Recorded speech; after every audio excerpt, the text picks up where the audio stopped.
Hey there! Tonight, we're not standing in throne rooms or watching coronations. We're walking the cold stone corridors where everyone else lived. The noble struggling under the weight of a title, the steward counting grain by candlelight, the knight nursing broken ribs from training, the cook shouting over boiling pots, the servant scrubbing floors before dawn.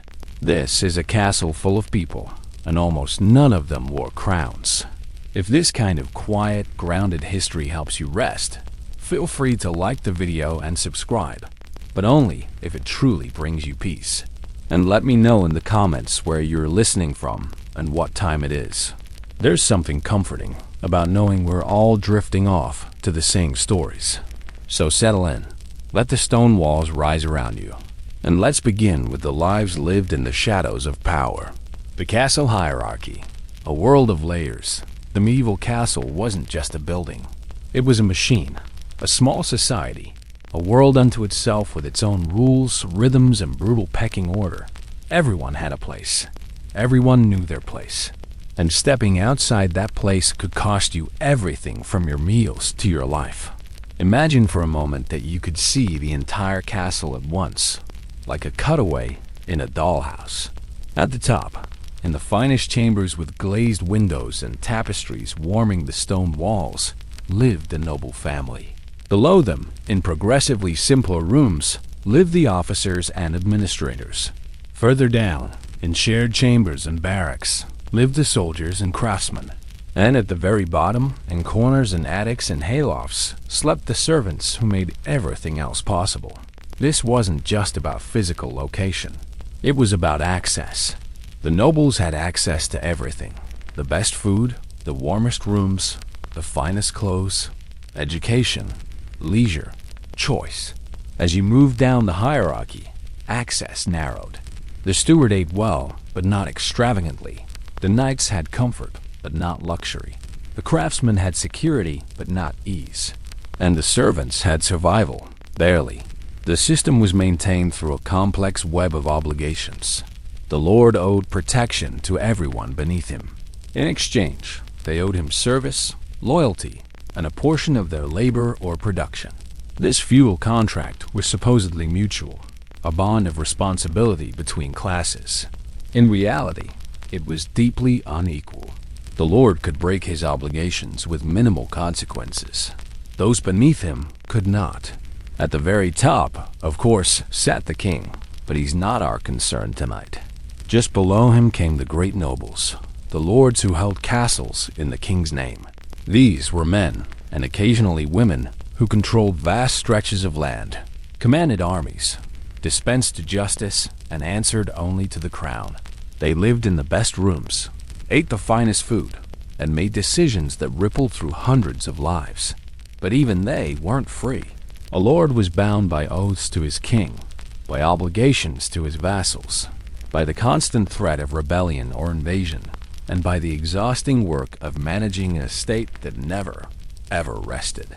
His lady managed the household, raised the children, negotiated alliances through marriage, and kept the castle running when he rode off to war. She wielded power, yes, but always through the lens of being someone's daughter, someone's wife, someone's mother. Below the noble family came the officers of the household, the steward, who managed finances, supplies, and disputes, the chamberlain, who oversaw the private chambers and personal property, the marshal, who commanded the garrison.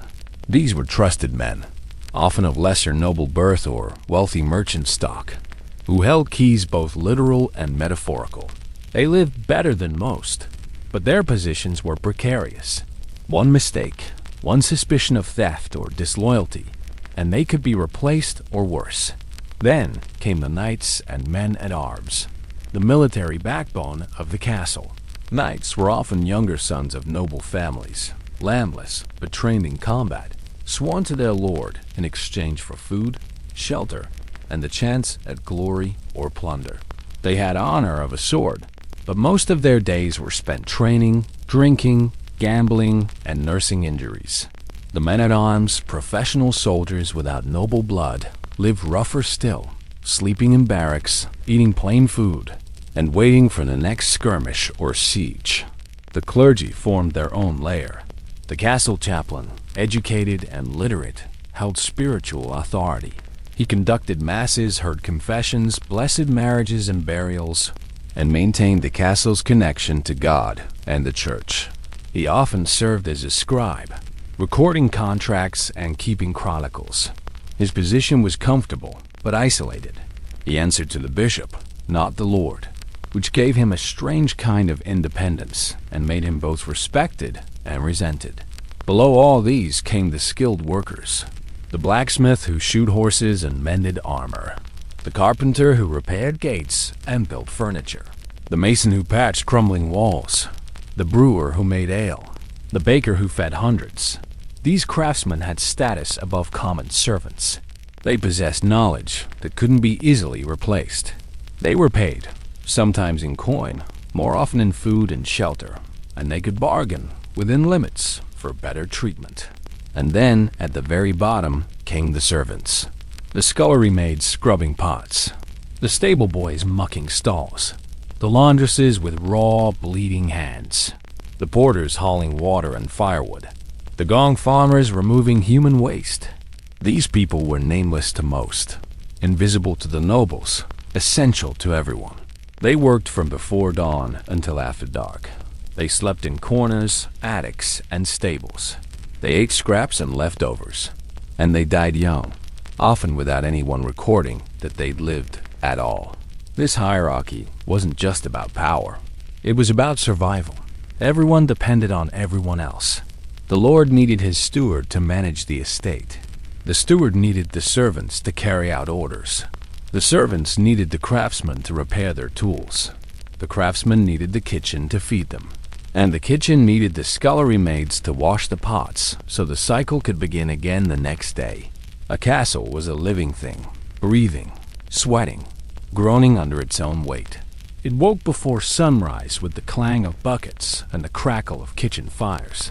It moved through the day in waves of noise and silence, activity and rest.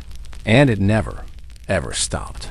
Because the moment it stopped, the moment any piece failed, the whole machine seized up. You couldn't leave, most of you.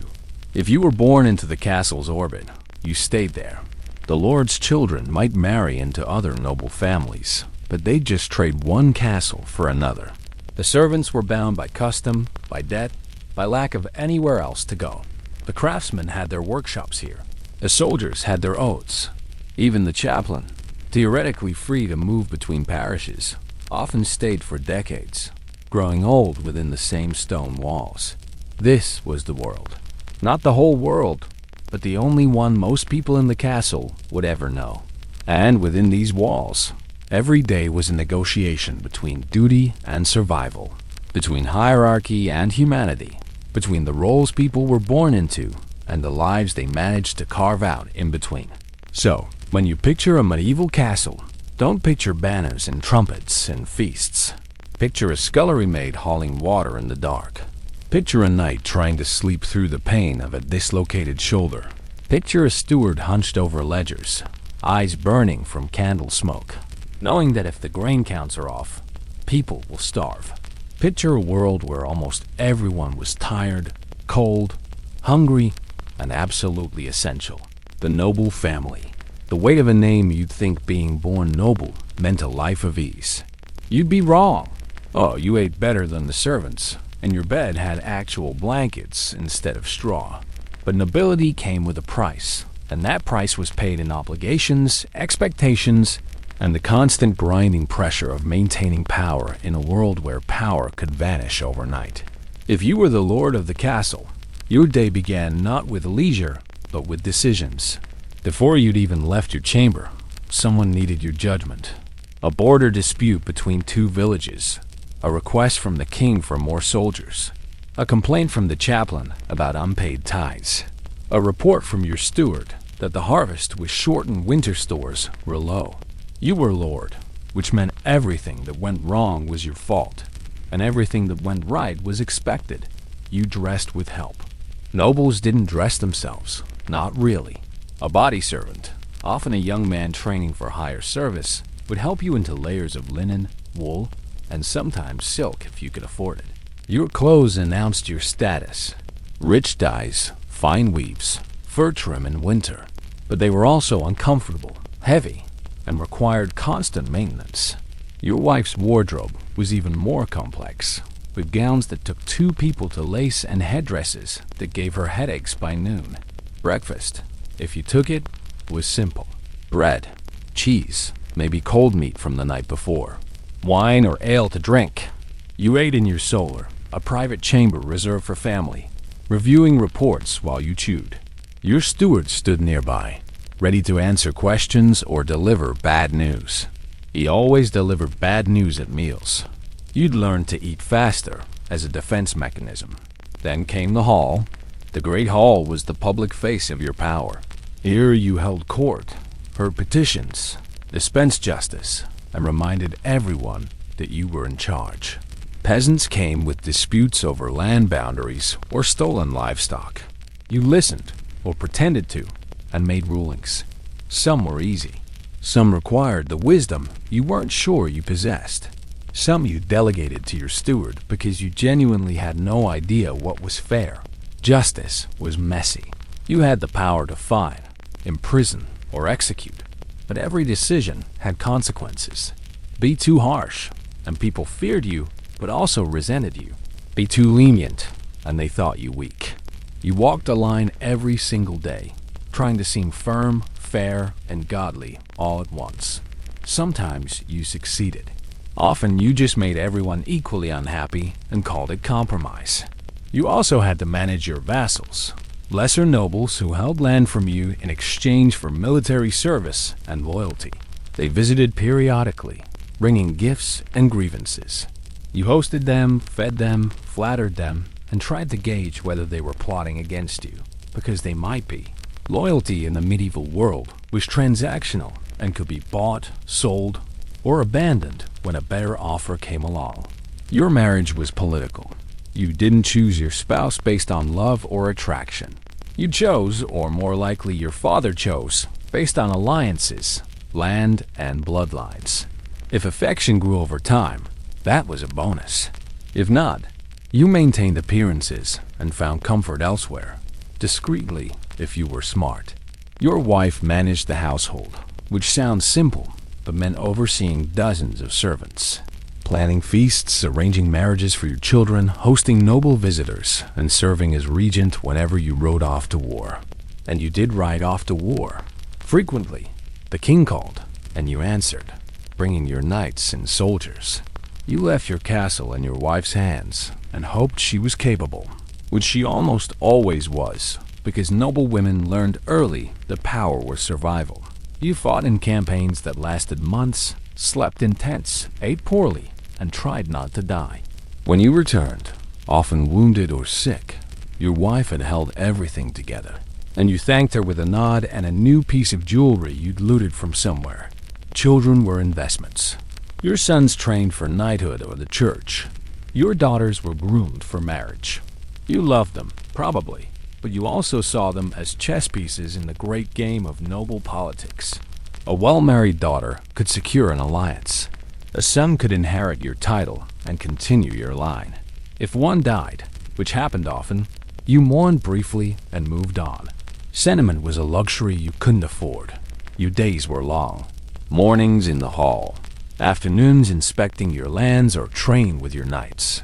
Evenings hosting dinners, where you performed the role of generous lord, making sure everyone ate well and laughed loudly, even when your treasury was nearly empty and your back ached from old battle wounds. You smiled through it because showing weakness was dangerous. You worried constantly about money, about loyalty, about the king's favor, about rival nobles scheming to take your lands, about your children's futures, about whether your steward was skimming funds, about whether the harvest would be enough, about whether you'd made the right decision in that morning's court case. Worry was the background noise of noble life, a low hum that never quite faded. Your wife had her own burdens. She managed a staff that ranged from loyal to resentful.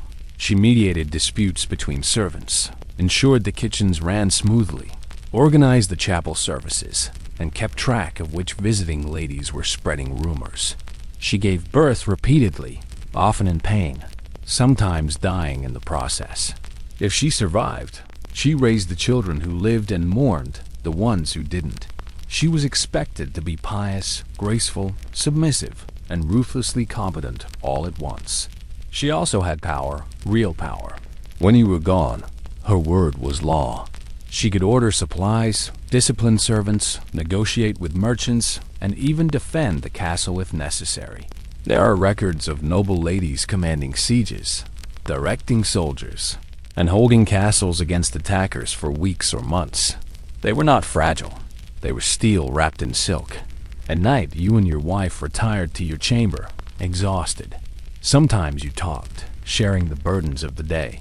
Sometimes you lay in silence, too tired for words. You slept in a large bed, which was a luxury, but sleep itself was often restless. You dreamed of invasions, of failed harvests, of your children marrying poorly, of dying without heirs and watching your family's name dissolve into history. You were noble, yes, but you were also trapped by your title, your lands, your oaths. You couldn't abdicate without disgracing your family. You couldn't flee without becoming a landless vagabond. You couldn't fail without losing everything. So you carried the weight day after day until your body gave out or an enemy's blade found you. And when you died, your heir took your place and began carrying the same weight. Your name lived on in legal documents and family trees. Your body was buried in the chapel with a stone effigy that made you look nobler, stronger, and more peaceful than you'd ever been in life. Being noble meant comfort, yes. It meant power, but it also meant responsibility that crushed you slowly, year after year, until you forgot what it felt like to make a choice just for yourself. The steward, the invisible hand. If the Lord was the face of the castle, the steward was its mind and hands. He was the one who made sure everything actually worked. The one who turned vague noble commands into actionable reality. The one who knew where every sack of grain was stored and which servant was stealing candles. You rose earlier than the Lord, because you needed to know what was happening before he asked. Your chamber was modest but private, a small room near the Lord's quarters filled with ledgers, inkwells, and the smell of old parchment. You dressed simply, nothing flashy, nothing that would draw attention.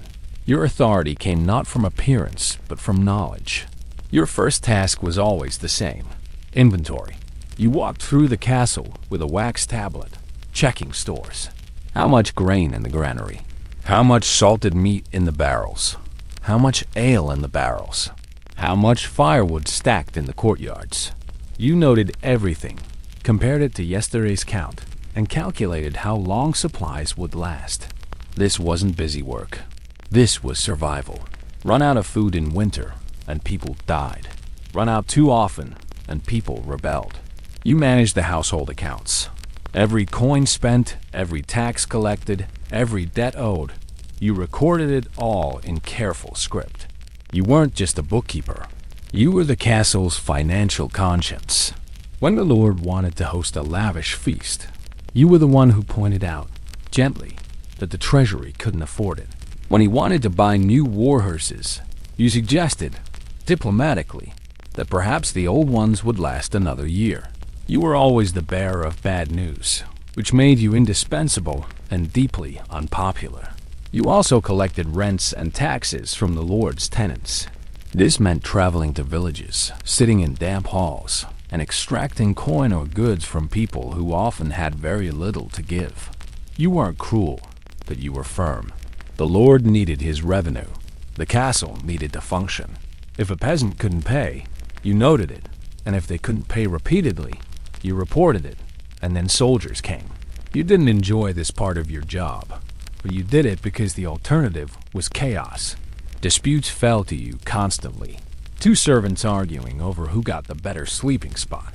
A craftsman claiming he wasn't paid properly. A merchant insisting the castle owed him money for goods delivered months ago. You listened, investigated, and made decisions. Sometimes you were fair. Sometimes you just picked the solution that caused the least disruption. Justice wasn't always your goal. Order was. You coordinated with the other household officers. The chamberlain managed the private chambers and the lord's personal effects. The marshal commanded the soldiers. The almoner distributed charity to the poor. You worked with all of them, making sure their needs were met, their budgets balanced, their conflicts mediated. You were the hub around which the entire castle administration revolved. You planned for everything. Feasts, which required ordering extra supplies weeks in advance and coordinating with the cook on menus. Visits from other nobles, which meant preparing guest chambers, arranging entertainment, and making sure the wine cellar was stocked. Sieges, which meant stockpiling food, water, and weapons, and calculating how long the castle could hold out if the gates were barred and the wells poisoned. You dealt with merchants and suppliers. The grain merchant who wanted to sell at inflated prices. The cloth merchant who delivered substandard wool and expected full payment. The wine merchant who showed up drunk and tried to convince you his vinegar was actually fine vintage. You negotiated, haggled, and occasionally threatened. You built relationships with honest suppliers and blacklisted dishonest ones. Your reputation as a steward was built on these transactions. You disciplined servants when necessary. A scullery maid caught stealing bread. A stable boy sleeping on duty. A porter drunk before noon. You didn't enjoy punishment, but you enforced it. A whipping for theft. Docked wages for laziness. Dismissal for repeated offenses. The servants feared you, and that was necessary. Without fear, there was no discipline, and without discipline, the castle fell apart. You also protected servants sometimes.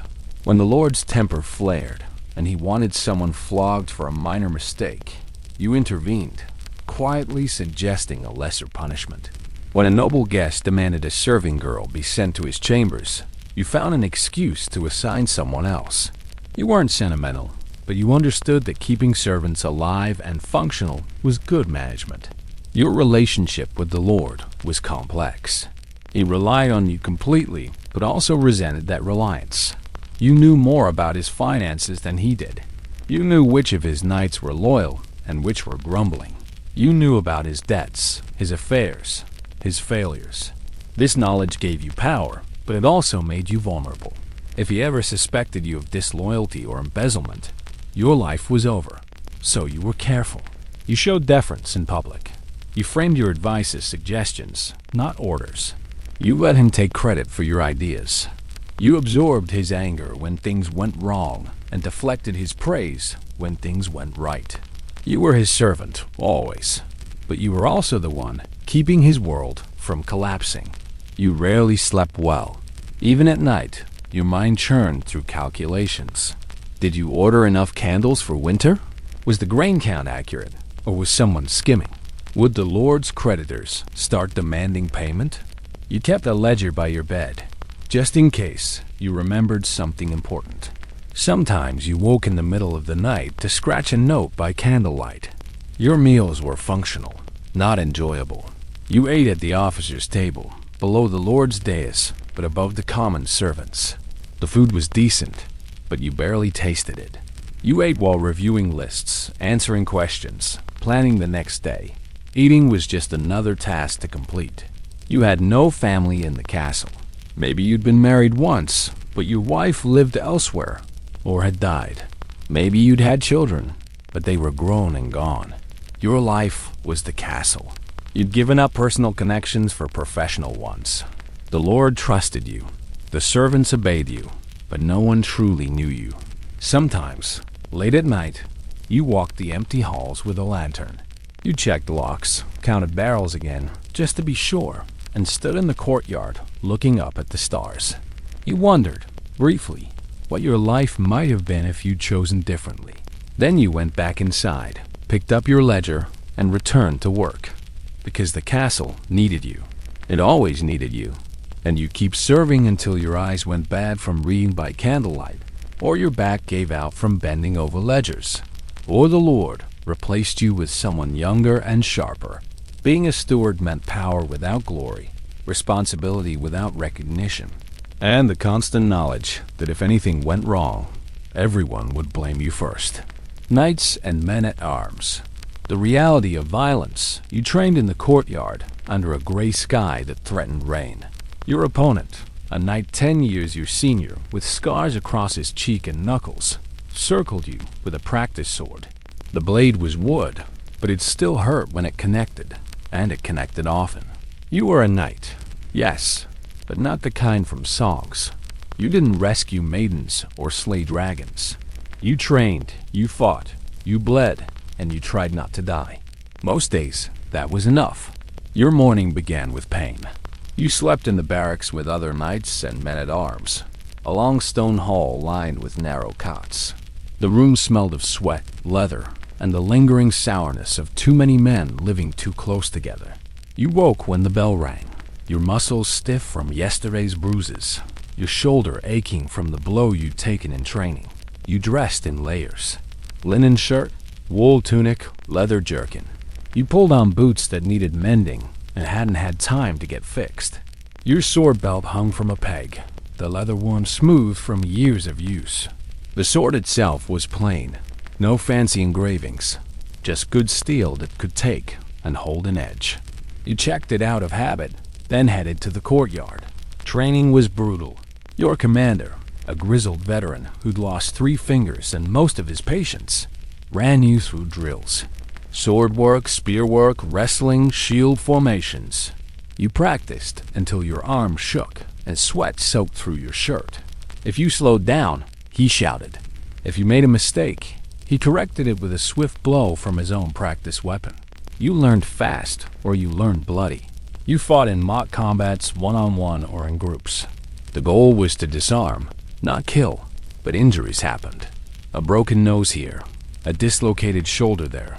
Once a man lost an eye when a practice blade splintered. No one spoke of it afterward. He'd been careless, and carelessness in training meant death in battle. The rest of you just adjusted your stances and kept fighting. The men-at-arms trained alongside you. They weren't knights, lacked the title and the bloodline, but they were soldiers, professionals who fought for pay. They were rougher than the knights, less concerned with honor and more concerned with survival. They taught you dirty tricks, how to trip an opponent in the mud, how to punch through a visor gap, how to fake a retreat and then turn on your pursuer. These weren't chivalrous lessons, but they were useful. You ate communally, standing around a long table in the barracks. The food was plain: bread, cheese, salted meat, onions. Ale to drink, always ale, because water couldn't be trusted. The conversation was equally plain. Who'd taken the worst hit in training? Which knight was sleeping with which servant? Whether the Lord would call them to war soon. You laughed, joked, and bonded over shared misery. But beneath the camaraderie was competition. Every knight wanted to prove himself, to earn glory, to move up in the hierarchy. You watched your comrades carefully, noting their strengths and weaknesses. In a tournament or a real battle, that knowledge could mean the difference between victory and a broken skull. Tournaments were your chance to shine. When a neighboring lord hosted one, you polished your armor, checked your horse, and rode out hoping for honor and prize money.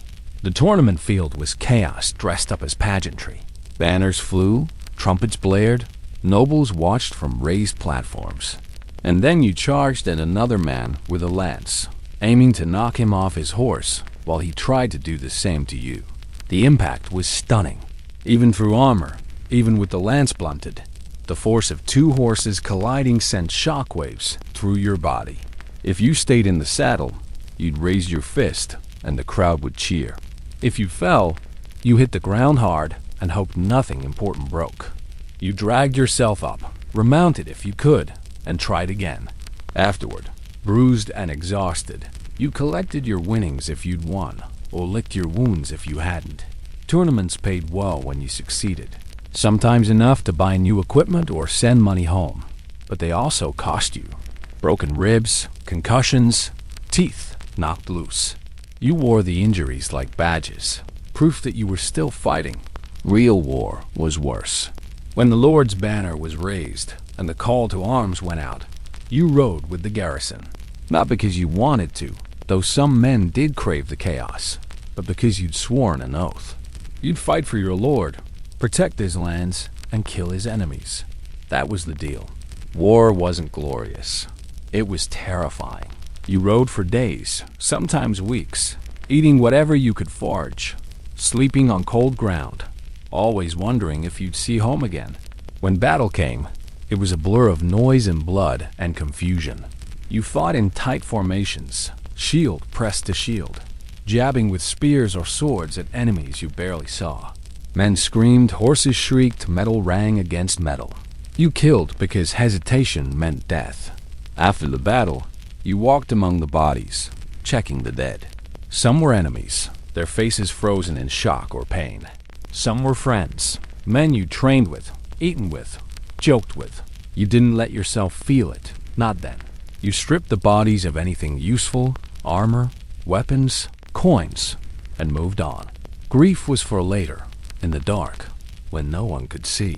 If your side won, there was looting.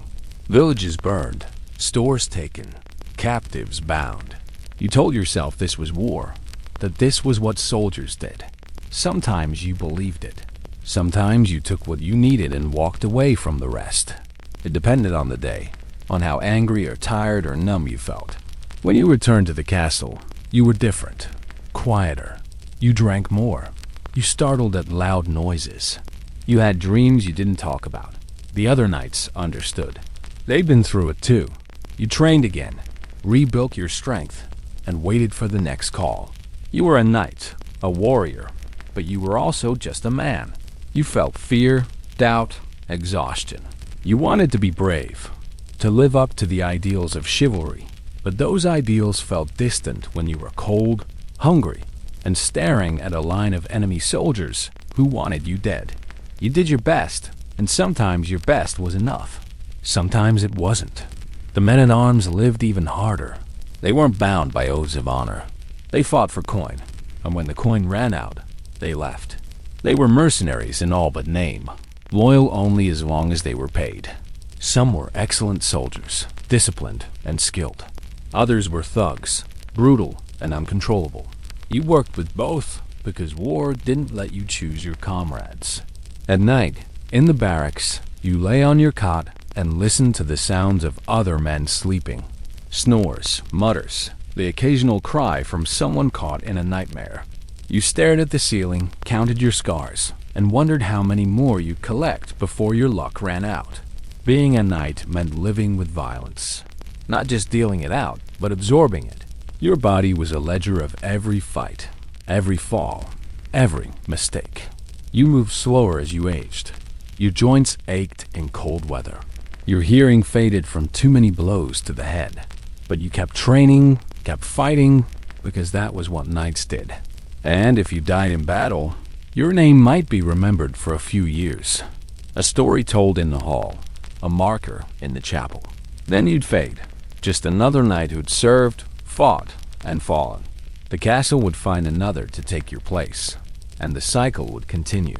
The chaplain, keeper of souls and secrets, you rose before dawn. As always, when the darkness was still thick and the castle hadn't yet begun its daily roar. Your chamber was small, but yours alone, a privilege that set you apart from most. A narrow bed, a wooden desk, a shelf holding your few precious books, and a crucifix on the wall. Simple, austere, as befitting a man of God. You dressed in your cassock, the fabric warm but clean, and made your way to the chapel. The stone floor was cold beneath your feet, even through leather shoes. The air smelled of incense from last night's vespers and the faint must of old wood. You lit candles along the altar, each flame a small prayer, and prepared for morning mass. The chapel was your domain, small compared to cathedrals, but sacred nonetheless. Wooden pews faced the altar. Painted walls depicted scenes of Christ's Passion, faded but still powerful. A reliquary held what was supposedly a fragment of St. Catherine's finger bone. You weren't entirely sure it was authentic, but the faithful believed, and belief was what mattered. People began to arrive, the Lord and Lady first, taking their place at the front. Then knights, household officers, servants filing in at the back. You greeted them all with the same measured nod, making no distinction. Before God, you reminded yourself, All were equal. In practice, of course, the Lord sat on cushions while the servants stood, but you did what you could. You conducted Mass in Latin, the words flowing from years of practice. The congregation responded at the proper moments, some understanding the words, most simply following the rhythm. You elevated the host, transformed bread into flesh through the mystery of transubstantiation, and distributed communion to those who approached with heads bowed and tongues extended. After Mass, your duties multiplied. You heard confessions in a small alcove off the chapel. The Lord confessed first, if he bothered to confess at all. He admitted minor sins, pride, anger, nothing that would actually require penance. You absolved him, suggested prayer, and moved on. The lady was more forthcoming, troubled by thoughts she deemed impure, or by her inability to produce more children. You offered comfort, reminded her of God's plan, and privately wondered if God's plan was particularly kind. The servants who confessed did so with real fear. They'd stolen bread, lied to the steward, harbored jealousy or lust. You listened without judgment, assigned prayers or small acts of penance, and reminded them that God forgave those who truly repented. Some left comforted. Others left burdened by the impossibility of being good while also being starving. You spent hours at your desk, recording events in the castle's chronicle. Births, deaths, marriages, significant visitors, military campaigns. Your handwriting was careful, your Latin precise. This chronicle would outlive everyone currently living, a record for future generations. You took the responsibility seriously, trying to be accurate while also being diplomatic. You couldn't write that the Lord was cruel or foolish, even if he was. You wrote that he was firm and decisive, and let future readers draw their own conclusions. You also served as a scribe for those who couldn't write, which was most people. You drafted letters for the Lord, formal documents for the steward, even love letters for knights who wanted to impress noblewomen. You tried not to smile at the gap between their dictated words and their actual intentions. You simply wrote what you were told, sealed the parchment with wax, and handed it over. Education fell to you as well. You taught the Lord's children their letters, using psalms and biblical stories as texts. The boys learned eagerly, knowing that literacy would serve them in managing estates or joining the clergy. The girls learned too, though their education focused more on prayers and religious texts deemed suitable for women. You supplemented when you could, sneaking in bits of history or philosophy, and hoped their parents didn't notice. You tended the sick when called upon. You weren't a physician, but you knew some remedies from books and experience. Prayers, yes, but also practical things. Clean water for wounds, herbal poultices for infections, comfort for those beyond help. You sat beside dying servants, holding their hands, whispering assurances of heaven while secretly doubting whether heaven had room for people as exhausted as these. Your position gave you unique access. You knew everyone's secrets. You knew which knight was having an affair, which servant was pregnant, which merchant was cheating the steward. You heard it all in confession, or pieced it together from fragments of overheard conversation. This knowledge was both power and burden. You couldn't act on it directly, but you could subtly guide conversations, offer pointed sermons, nudge people toward better behavior. Your sermons walked a careful line. You preached obedience, humility, acceptance of one's station. These themes pleased the Lord, who wanted a docile population. But you also preached charity, justice, and the dignity of all souls. These themes gave the servants something to cling to. You tried to serve both God and the social order, knowing full well they often contradicted each other. You weren't naive. You saw the cruelty of the castle hierarchy. You saw servants beaten for minor infractions, saw peasants taxed into starvation, saw the gap between Christian ideals and Christian practice. It troubled you deeply. Some nights you knelt in prayer, asking God for guidance, wondering if you should speak out more forcefully. But you also knew that open rebellion would get you removed or killed, and then who would advocate for the weak at all? You found solace in small acts. You set aside food from church offerings for hungry servants. You mediated disputes before they reached the Lord's court. You baptized babies born to unmarried mothers without shaming the women. You buried the poor with the same dignity as nobles, even if their graves were unmarked. These weren't grand gestures, but they mattered. Feasts and holy days brought more work. You blessed the food, led prayers, and ensured the ceremonies were done properly. Christmas, Easter, Saints' Days, each had its rituals. You orchestrated them all, coordinating with the household staff, rehearsing with the choir of servants who sang hymns with more enthusiasm than skill, and making sure everything honored both God and the Lord's reputation. You also performed marriages. Young knights wed noble women in carefully arranged alliances. Servants married each other in simpler ceremonies. You joined their hands, blessed their unions, and prayed they'd find happiness. You knew many wouldn't. Marriage in the castle was practical, not romantic. But you still prayed, because hope cost nothing.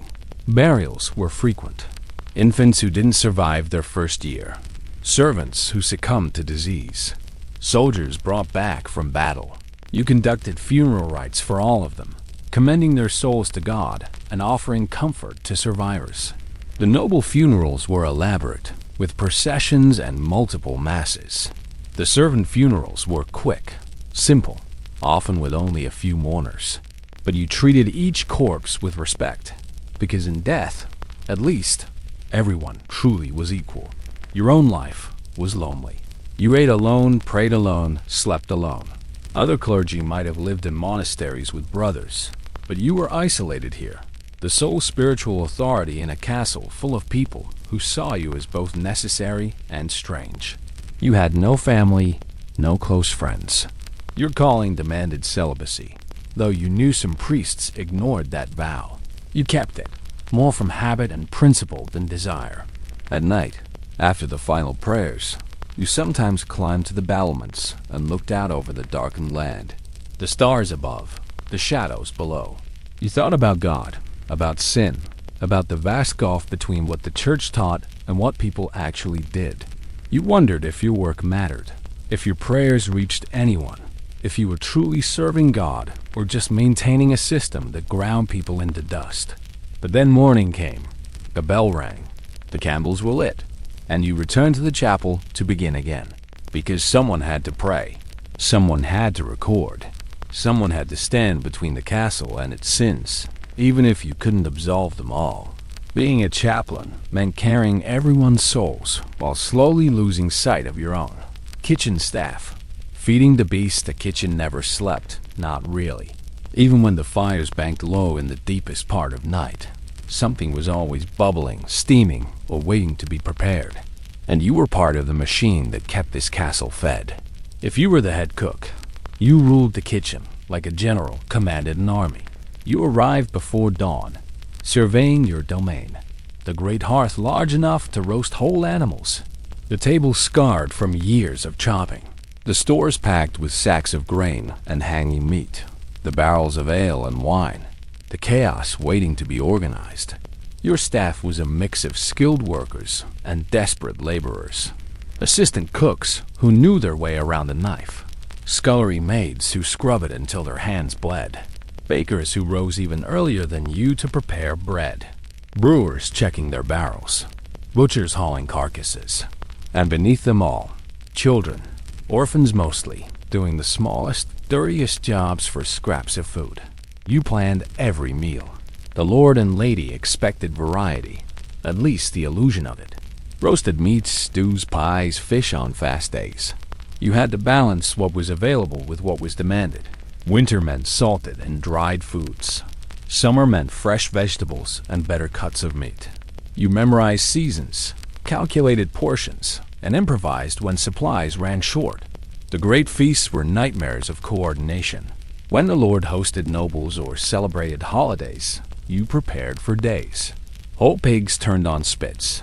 Swans dressed in their own feathers for presentation. Elaborate pies filled with game birds. Jellies molded into shapes. Subtleties. Decorative sculptures made from sugar or lard. Displayed to impress guests. Every dish had to be perfect, or at least look perfect. because appearance mattered as much as taste. You shouted constantly. Instructions, corrections, insults. The kitchen was too loud for polite conversation. Fire crackled. Pots boiled over. Knives struck cutting boards, and people yelled to be heard. You shouted louder than anyone, your voice cutting through the chaos, directing traffic, preventing collisions, keeping the whole operation from collapsing into disaster. Your tools were simple but essential. Cast iron pots blackened from use. Long-handled spoons for stirring without burning yourself. Knives of varying sizes, kept sharp because dull blades were dangerous. Mortar and pestles for grinding spices, which were expensive and used sparingly. Sieves for straining. Ladles for serving. And your hands, scarred and burned and permanently smelling of onions. You tasted everything, constantly. A spoonful of stew, a bite of bread, a sip of sauce. You adjusted seasoning by instinct developed over decades. More salt here, less pepper there. A handful of herbs to cover the fact that the meat was starting to turn. You couldn't let anything bad reach the Lord's table. Bad food meant complaints, and complaints meant you be replaced. Your assistant cooks handled the detailed work. Plucking fowl, gutting fish, joining rabbits. They worked fast, their movements efficient, their conversation sparse. They knew you were watching, knew that mistakes meant docked rations or worse. You weren't cruel, but you weren't soft either. The kitchen demanded discipline. The bakers worked in a separate area, away from the main cooking fires. Bread was the foundation of every meal, from the Lord's fine wheat loaves to the coarse barley trenchers that served as plates for servants. The bakers started their dough the night before, letting it rise slowly, then baked batch after batch in the massive ovens. The smell of fresh bread was the one pleasant thing in a kitchen, otherwise dominated by smoke, sweat, and burning fat. The butcher, if the castle was large enough to have a dedicated one, prepared the meat. He slaughtered animals in the outer yard, drained the blood, and brought the carcasses to you. You decided how to use each part. The best cuts for the Lord's table, lesser cuts for stews, organs for servants or made into sausages, bones for stock, fat rendered for cooking or candles. Nothing was wasted because waste was unaffordable.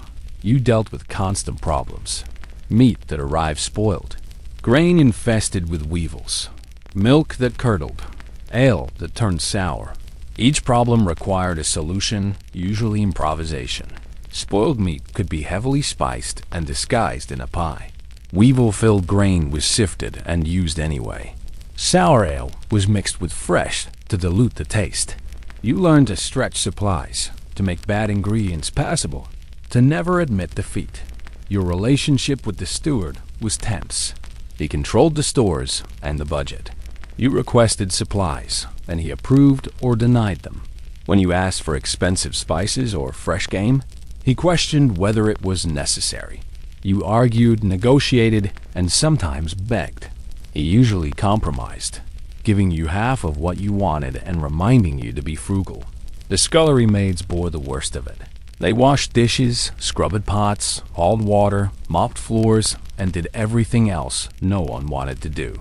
They worked in the dirtiest corner of the kitchen, surrounded by greasy water and stacked dirty trenchers. You depended on them completely, but rarely spoke to them beyond barked orders. They existed on the edge of your awareness, essential but invisible. Meals were served in waves. The Lord's table first, of course. You plated the food yourself, arranging it to look appetizing, adding garnishes, making sure everything was hot. Servants carried the dishes up to the hall, and you prayed silently that nothing spilled or cooled too much. Then the household officers ate, then the knights and men-at-arms, then the servants in shifts.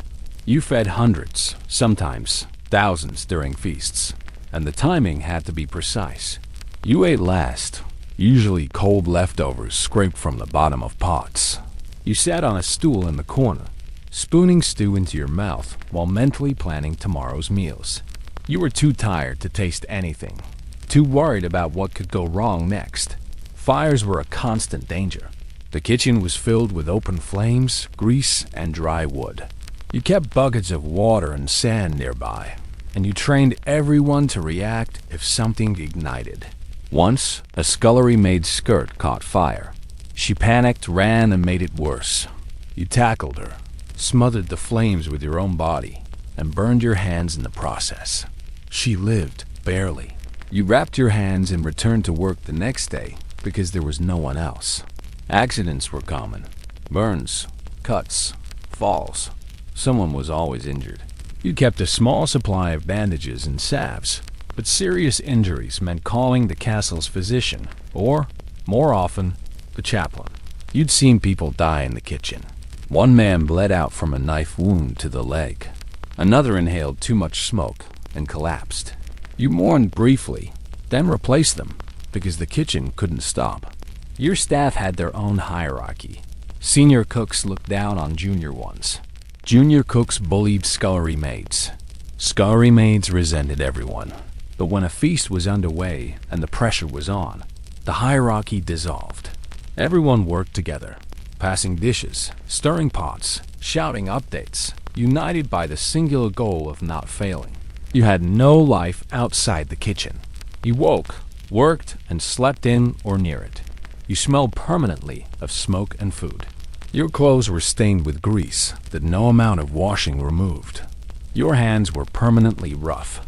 Your back constantly ached, and your knees creaked like old hinges. But the kitchen was yours, and that mattered. At night, after the last dish was washed and the fires were banked, you sat alone in the cooling kitchen.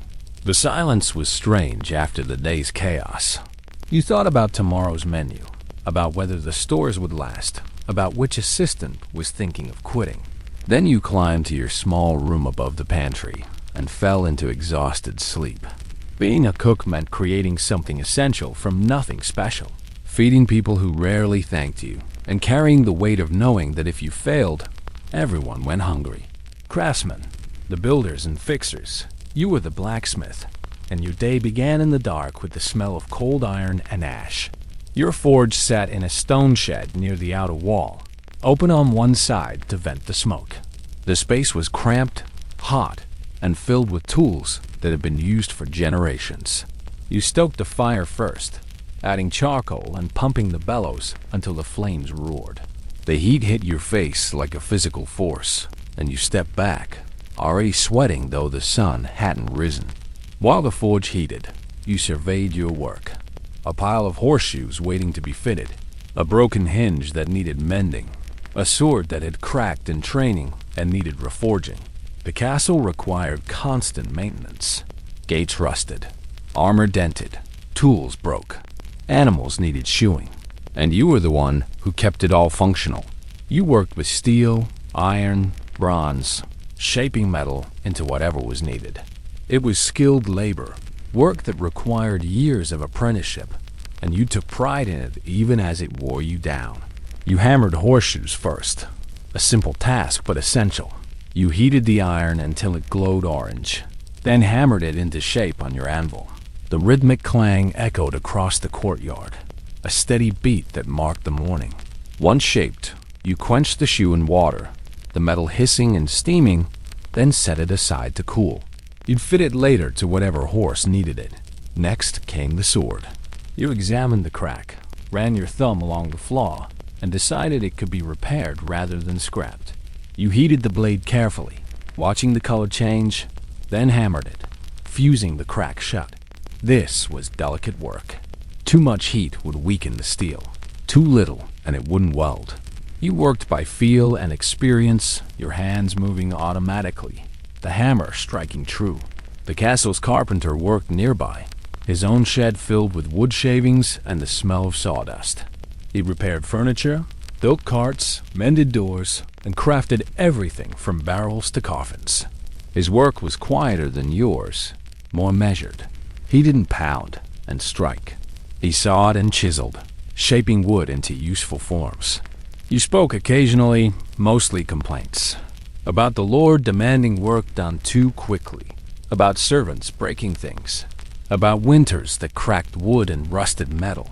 You shared a flask of ale during brief breaks, wiping sweat from your faces, then returned to work without further conversation. The mason, when he was at the castle, was always busy. Stone walls crumbled, mortar cracked, and the constant dampness weakened structures. He mixed lime and sand, climbed scaffolding, and patched walls stone by stone.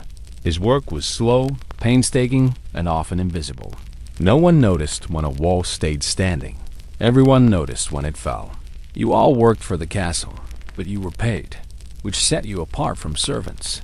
The steward gave you wages, sometimes in coin, more often in food, ale, and housing. Your shed included a small room where you slept, barely more than a closet but private. That privacy was luxury. Your apprentice, a boy of 12 or 13, learned by watching and doing the simplest tasks. He pumped the bellows when you needed more heat. He fetched tools, cleaned the forge, and occasionally was allowed to hammer scrap iron under your supervision. You taught him the way you'd been taught, with few words and many demonstrations. When he made mistakes, you corrected him sharply. When he did well, you grunted approval. That was the way of it. The brewer worked in another part of the castle, overseeing massive barrels where ale fermented. Brewing was essential. Water was often unsafe, but ale, even weak ale, could be drunk by everyone. The brewer mixed grains, hops, and water, monitored temperatures, and tasted constantly. A bad batch meant weeks of complaints. A good batch went largely unnoticed. The baker, as mentioned, worked brutal hours. He wasn't considered a craftsman in the same way you were, but his skill was undeniable. He knew how to judge dough by touch, how to control oven temperatures, how to produce hundreds of loaves without burning them. His work fed the castle daily, and without him, everything stopped. You occasionally worked together on large projects. When a new gate needed to be built, you forged the hinges and ironwork. The carpenter constructed the frame, and the mason secured it in place. These collaborations were efficient, born of mutual respect and the knowledge that none of you could do it alone. You had a wife, maybe, who lived in the village outside the castle walls. You saw her on rest days, when the castle allowed you time off. She managed a small home, raised children, and took in mending to earn extra coin. Your children might apprentice to you one day, continuing the trade, or they might not. Life was unpredictable. Your tools were your wealth. Hammers, tongs, chisels, files, all carefully maintained and stored. If they were stolen or damaged, you couldn't work. You guarded them jealously, and when your apprentice left one in the rain, you cuffed him hard enough to make him remember. Nobles occasionally commissioned special work: a decorative sword, a fine iron gate, a carved wooden chest. These projects paid better, but demanded perfection. You worked slowly, carefully, knowing that a disappointed noble could refuse payment or worse. You delivered the work, accepted praise or criticism with equal silence, and pocketed the extra coin. Winters were hard. Metal was brittle in the cold, and your hands grew stiff. You worked shorter hours, bundled in layers, and cursed the wind that cut through your forge's open side. But work didn't stop.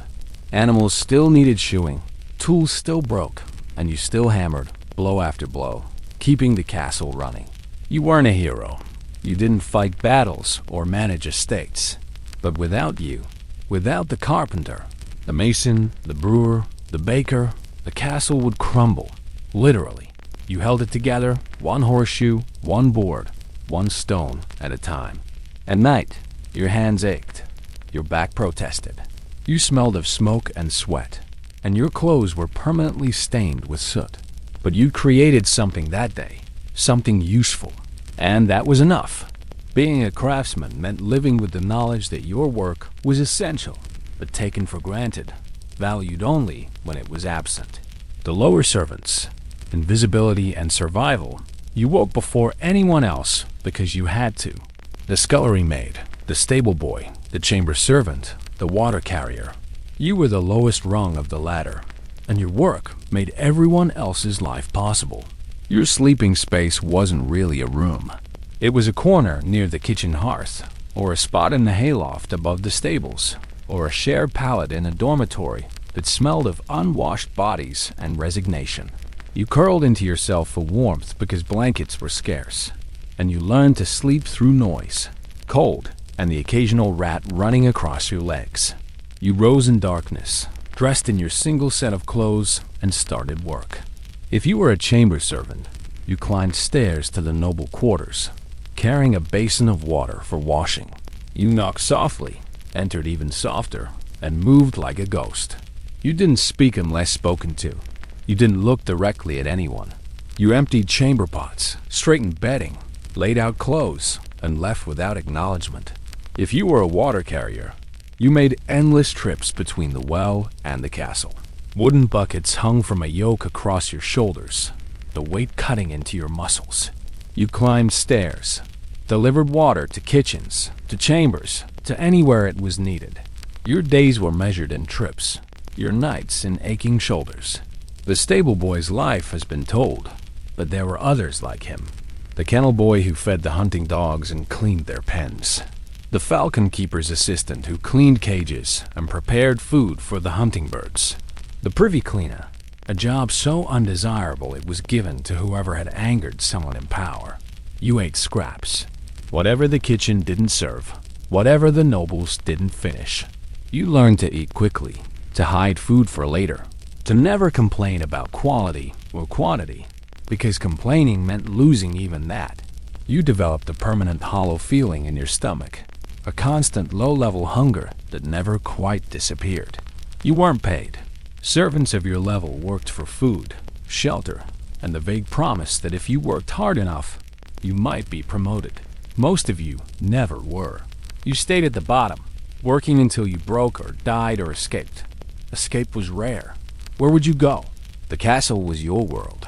Outside its walls were villages where peasants struggled just as hard. Towns where guilds controlled who could work. Roads where bandits waited. You were trapped not by chains, but by lack of options. You formed bonds with other servants, quick friendships born of shared misery. You whispered complaints in the dark. You shared food when you could. You covered for each other when someone was sick or slow.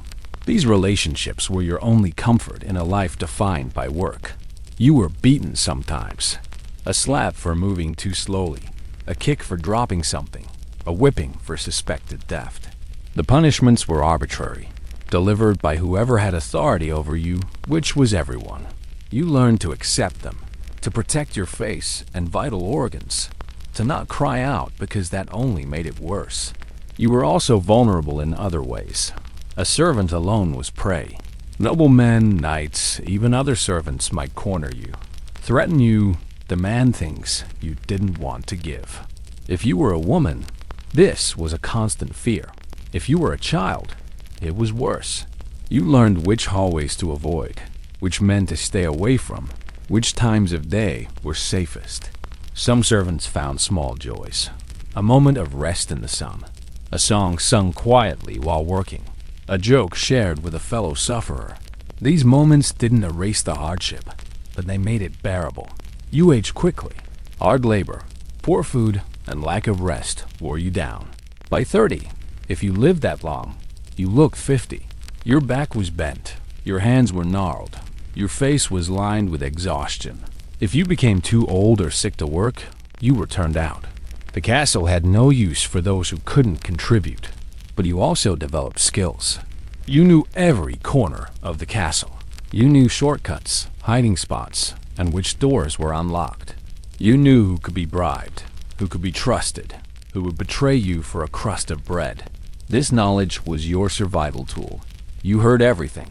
Nobles spoke freely around servants, as if you were furniture. You heard about affairs, about plots, about financial troubles.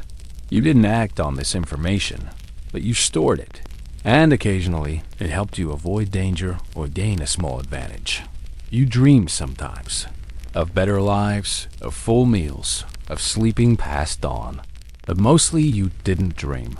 You were too tired. You fell asleep mid-thought and woke without transition, your body already moving before your mind caught up. Being a lower servant meant living without dignity, without choice, without hope of change. It meant giving everything to a castle that barely noticed you existed. And yet, you kept working, because stopping meant dying, and dying meant losing even the small, terrible life you had. Women across the castle. Survival in different forms. If you were born female in a medieval castle, your life was defined by men. Your father, your husband, your lord, your brother. Your worth was measured by your usefulness, as a womb, as a worker, as a tool of alliance. But within those narrow confines, you found ways to survive, to hold power, to matter. As a noble lady, you lived a life of contradictions. You were honored, addressed with titles, given fine rooms and clothing, but you were also property. Your marriage was arranged for political gain. Your children belonged to your husband's lineage. Your opinions were sought only within carefully defined boundaries. You managed the household, which meant real power. You oversaw servants, planned menus, organized events, and controlled access to your lord. When he was away at war, which was often, you ruled in his place. You made decisions, settled disputes, and defended the castle if necessary. History has records of women holding castles through sieges, commanding soldiers, negotiating with enemies. But your authority was always conditional. When your husband returned, you stepped back. When your sons came of age, they took precedence. When you became a widow, you might gain independence, but you also became vulnerable. A widow with lands was a target for ambitious men seeking to marry her, or for relatives trying to seize her property. You gave birth repeatedly. Pregnancy was dangerous. Childbirth often fatal. You might bear 10 children and watch half of them die in infancy. Each birth carried the risk of hemorrhage, infection, or complications that medieval medicine couldn't address. You prayed to saints, wore amulets, and hoped. Sometimes it was enough. Sometimes it wasn't. If you were a servant, your struggles were more immediate. You worked, as men did, but you also faced dangers they didn't. A male servant might be beaten for mistakes. A female servant might be beaten and worse. You learned to move quickly, to avoid being alone with men who had power over you, to cultivate relationships with women who could offer protection. You might be a chambermaid, tending to the lady's personal needs. This was relatively safe work, close to the centers of power, and might offer a path to advancement if you were clever. You dressed the lady, arranged her hair, carried messages, and listened to her confidences. She might trust you, or she might not, but your proximity gave you information and influence. Or you were a laundress, as described earlier, with hands destroyed by lye and cold water. Or a dairymaid, churning butter and making cheese. Or a spinner, turning wool into thread hour after hour until your fingers cramped. Women's work was endless, repetitive, and exhausting. The midwife held a unique position. She wasn't noble, wasn't educated in formal ways, but she was essential. Every birth required a midwife. She knew herbs, knew techniques passed down through generations, knew how to manage pain and fear. She was paid, respected within her community, and sometimes feared. Midwives were associated with life and death, which made them powerful and suspect. She delivered babies for noble ladies and peasant women alike. She sat through long labors, offering encouragement, making decisions when things went wrong, and sometimes presiding over deaths. She laid out the dead, prepared bodies for burial, and comforted the grieving. Her knowledge was practical, not learned from books, and that made it both valuable and vulnerable. In later centuries, midwives would be accused of witchcraft. For now, they were simply necessary. The healer was similar. She knew which plants treated which ailments. She prepared poultices, brewed teas, set broken bones. Her knowledge was often inherited from a mother or aunt, taught through observation and practice. She wasn't a physician. Those were men with formal education. But she was the one people actually went to, because physicians were expensive and often useless. If you were unmarried and poor, your options were grim. You might work as a servant your entire life, or you might become a prostitute, selling your body because it was the only thing you had to sell. Prostitution wasn't exactly legal, but it was tolerated, regulated in some towns, ignored in others. You worked in brothels or independently, risking disease, violence, and social exile. If you were married, your husband controlled everything: your labor, your property, your body. He could beat you within certain limits, demand sex regardless of your wishes, and make all decisions about your children. The law offered you almost no protection. The church preached submission. You endured because there was no alternative. The women found ways to resist. You formed networks with other women. You shared knowledge, resources, and support. You gossiped, which was both social bonding and information sharing. You knew which men to avoid, which servants stole, which merchants cheated. You used this knowledge to protect yourself and others. You also wielded indirect power, a wise whisper in your husband's ear, a well-timed suggestion to the lady you served, a strategic alliance through marriage of your children. You couldn't command openly, but you could influence, and influence shaped outcomes. You prayed, not just because you were pious, though many women were, but because the church was one of the few spaces where women had roles. You might become a nun, joining a convent where you lived without a husband's control. Convents were communities of women, with their own hierarchies and rules, but they offered education, purpose, and relative safety. You told stories. Sitting by fires, spinning wool, rocking babies, you passed down tales. Myths, histories, moral lessons. You taught children their first words, their first prayers, their first understanding of how the world worked. This was cultural transmission, and it was entirely in women's hands. You survived. That was the core of it. You survived childbirth, disease, violence, and poverty. You survived men who saw you as property and systems that denied you voice. You survived by being smart, tough, and adaptable. And you taught your daughters to do the same.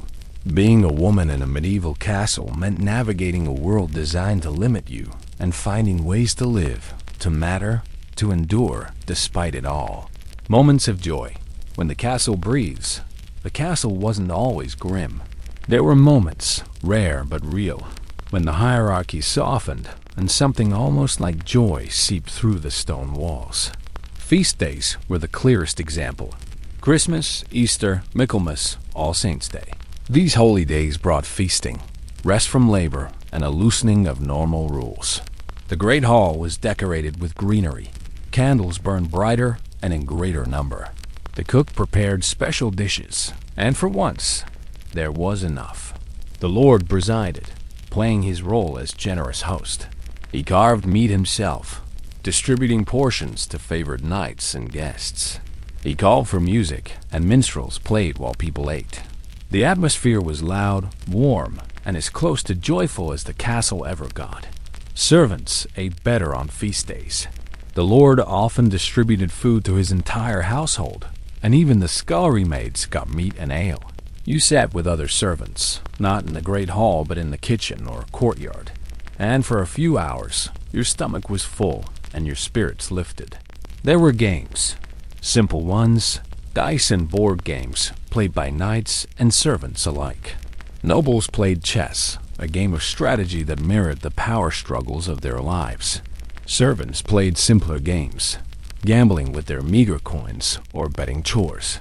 Children played everywhere, running through courtyards, chasing chickens, creating games from sticks and stones. Noble children and servant children didn't usually mix, but occasionally they did. And for brief moments, class didn't matter. They were just children, laughing and shouting. Music was constant on feast days. Minstrels, if the castle could afford them, sang ballads of heroes and love. They told jokes, some appropriate, some not. They played instruments, lutes, flutes, drums, filling the hall with sound. Even without professional entertainers, people sang. Old songs, work songs, bawdy songs that made everyone laugh. Dancing happened too. Nobles danced in the hall, formal movements with complicated steps. Servants danced outside, simpler, wilder, fueled by ale and the rare freedom to move without purpose. Storytelling was another form of entertainment. An old soldier might recount a battle, exaggerating his role, and everyone would listen. A traveler might describe distant lands. A servant might tell a ghost story that made everyone huddle closer to the fire. Stories connected people, reminding them they were part of something larger than their daily struggles. Tournaments, when they happened nearby, were major events. The castle emptied as people went to watch knights compete. The pageantry, the danger, the sheer spectacle of armored men charging at each other was thrilling. You cheered for your lord's knights, booed his rivals, and for a day, felt part of something grander. Even in ordinary times, there were small joys. A kitchen maid might sing while she worked, her voice echoing off stone. A blacksmith might pause to admire a particularly good piece of work. A mother might hold her baby and feel, for just a moment, that everything was worth it. Lovers found ways to meet, stolen glances across the hall, whispered conversations in dark corridors.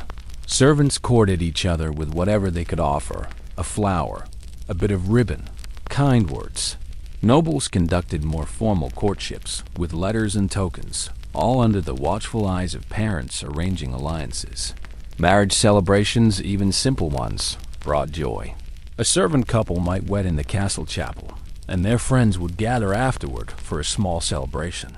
Dancing, singing, crude jokes, blessing for fertility and happiness. These weddings were brief, because work resumed the next day, but they mattered. There were moments of kindness. A noble who remembered a servant's name, a knight who shared his winnings from a tournament, a cook who slipped extra food to a hungry child. These weren't systematic changes, just individual acts of humanity, but they made life bearable. Seasonal changes brought their own rhythms. Spring meant hope, longer days, new life. Gardens bloomed, and even the stone castle felt lighter. Summer was hard work, but also abundance. Autumn was harvest, everyone working together to bring in crops, followed by feasts to celebrate. Winter was survival, huddling close, sharing warmth, making it through together. The castle had its own culture, its own songs and stories and traditions. These were passed down through generations, not written in books, but carried in memory. A servant taught her daughter the songs she'd learned. A smith taught his apprentice the stories his own master had told. This continuity, this sense of being part of something ongoing, gave meaning. Even suffering could bond people. Shared hardship created solidarity. The servants who woke early and worked late knew they were in it together. They helped each other, complained together, survived together. And sometimes, rarely, there were moments of pure beauty. A sunrise viewed from the battlements, turning the sky gold and pink. A well-executed piece of craftsmanship. A horseshoe fitted perfectly. A loaf of bread baked just right. A child's laughter echoing through the courtyard. These moments didn't negate the hardship, but they existed alongside it. The castle was a place of work and hierarchy and struggle, but it was also a place where people lived, loved, dreamed, and found ways to smile. Not often, not easily, but enough to keep going. Justice and punishment. Order through fear. The castle had its own court, and you didn't want to stand before it. The lord sat in judgment, flanked by his steward and sometimes the chaplain. You stood before them, accused, and hoped for mercy. If you were a noble, justice was gentler. A fine, perhaps, or a formal apology. Noble blood was precious, and the lord wanted to avoid feuds. But if you were a servant or peasant, justice was harsh and quick.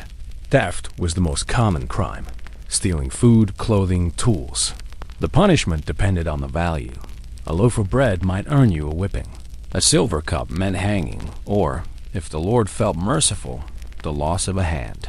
You stood in the courtyard while punishment was carried out, and everyone watched because that was the point. Fear kept order. Whippings were public. You were tied to a post, your back bared. The whip cracked, and you screamed because everyone screamed. The goal wasn't just pain but humiliation.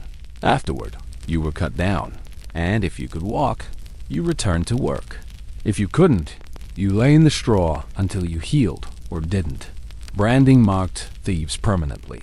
A hot iron pressed to your hand or face, leaving a scar that told everyone what you'd done. You couldn't hide it, couldn't escape it.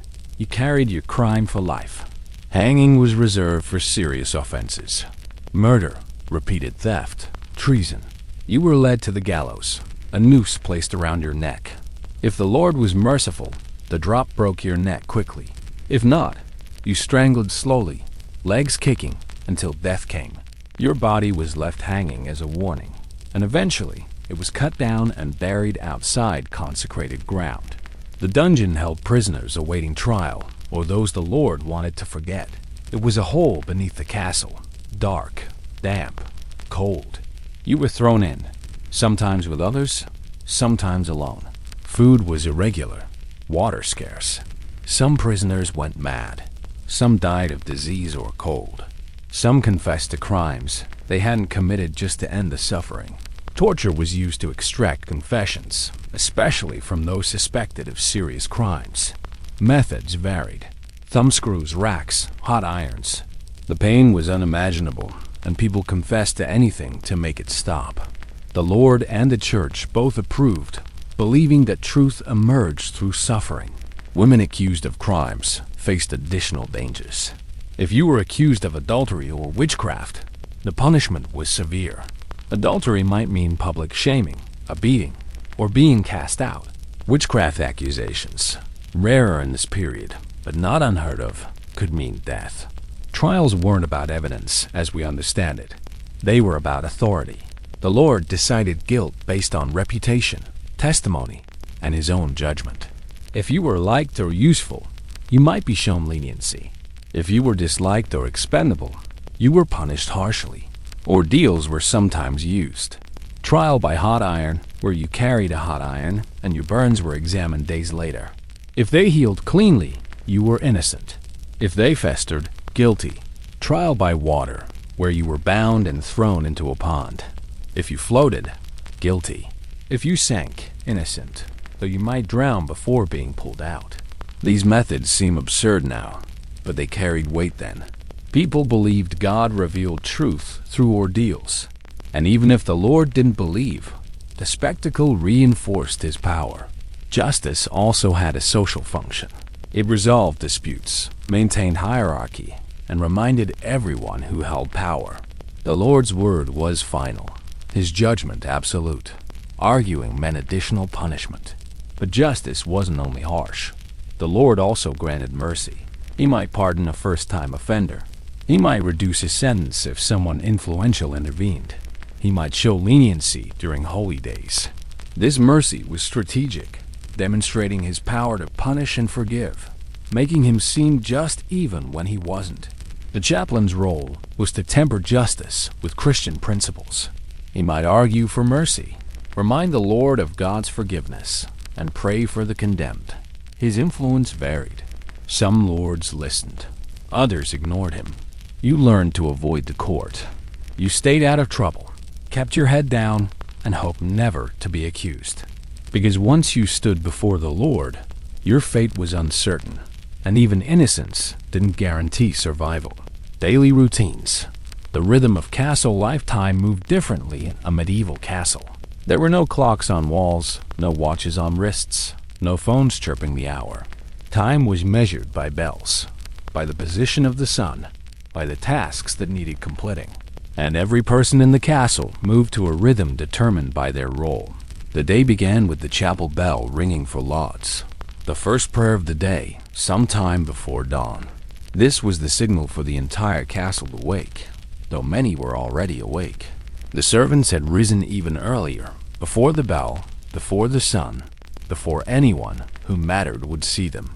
If you were a servant, your morning routine was brutally consistent.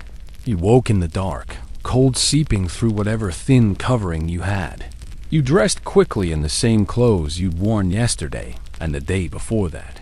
You splashed water on your face if any was available, which it often wasn't, and you began work immediately. The first task was always fire.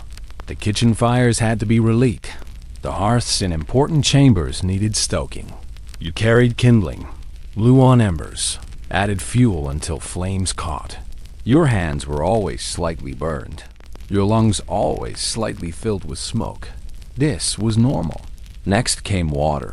Endless trips to the well, hauling heavy buckets, climbing stairs, filling basins and tubs and cooking pots. Your shoulders developed a permanent ache from the yoke you carried. Your legs burned from the stairs.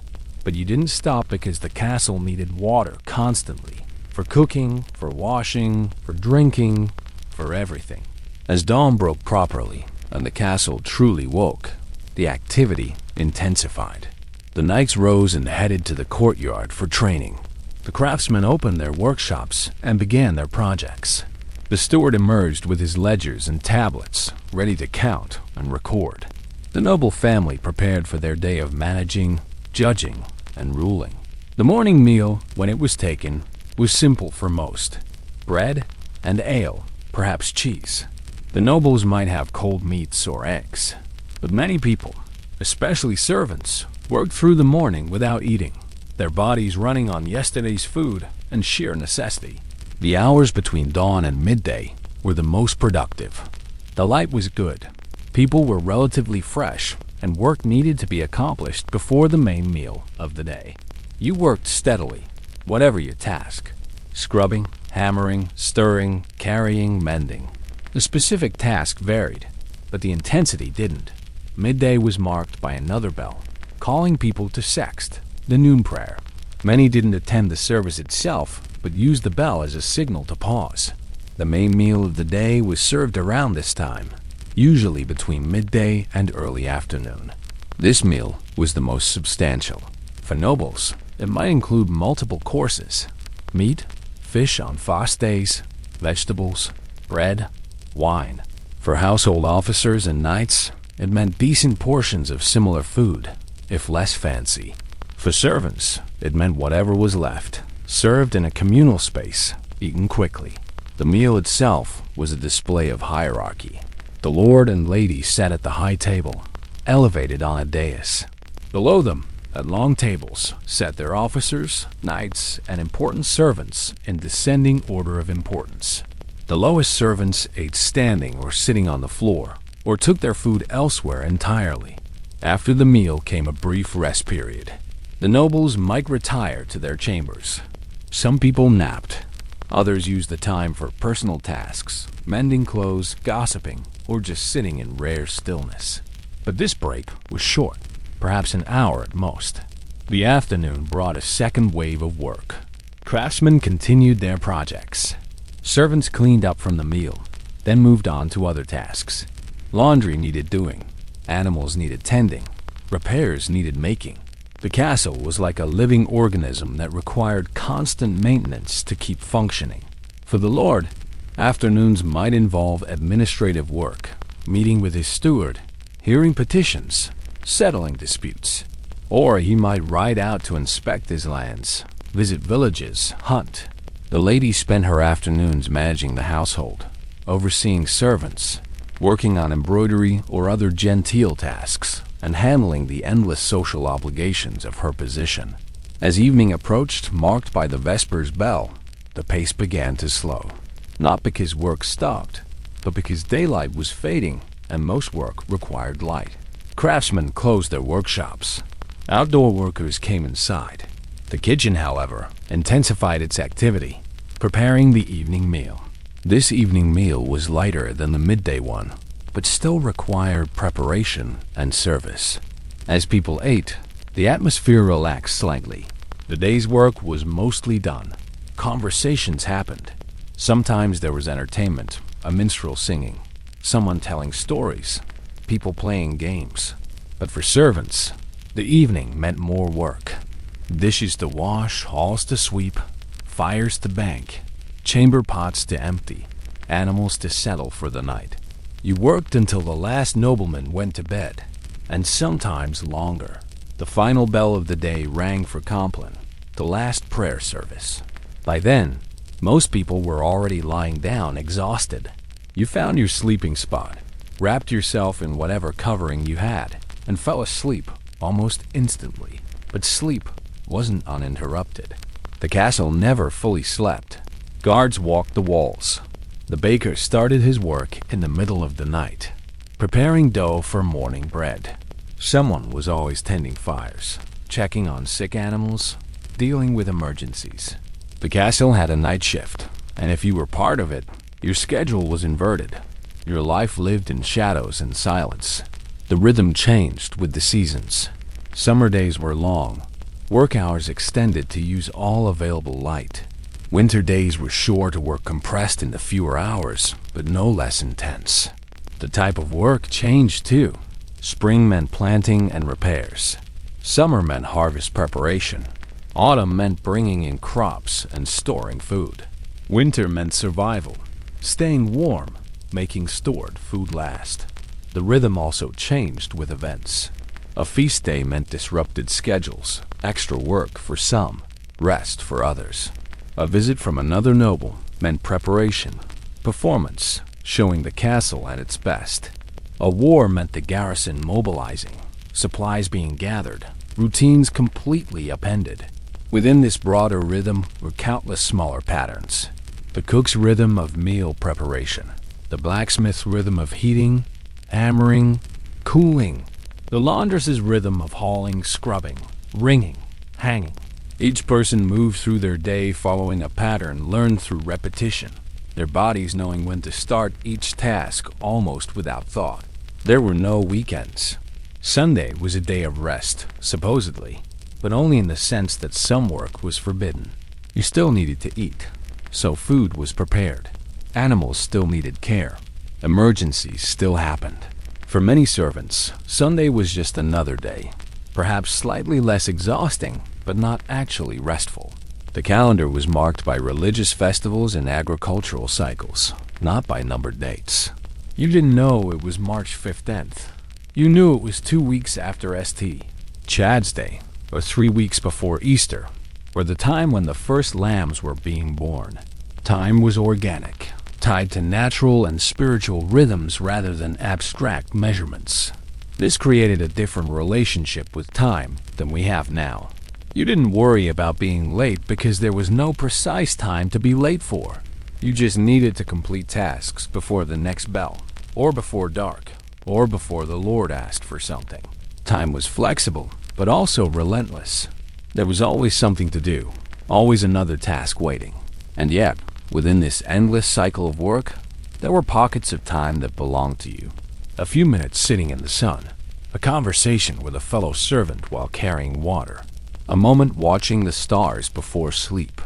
These weren't scheduled, weren't official, but they were real.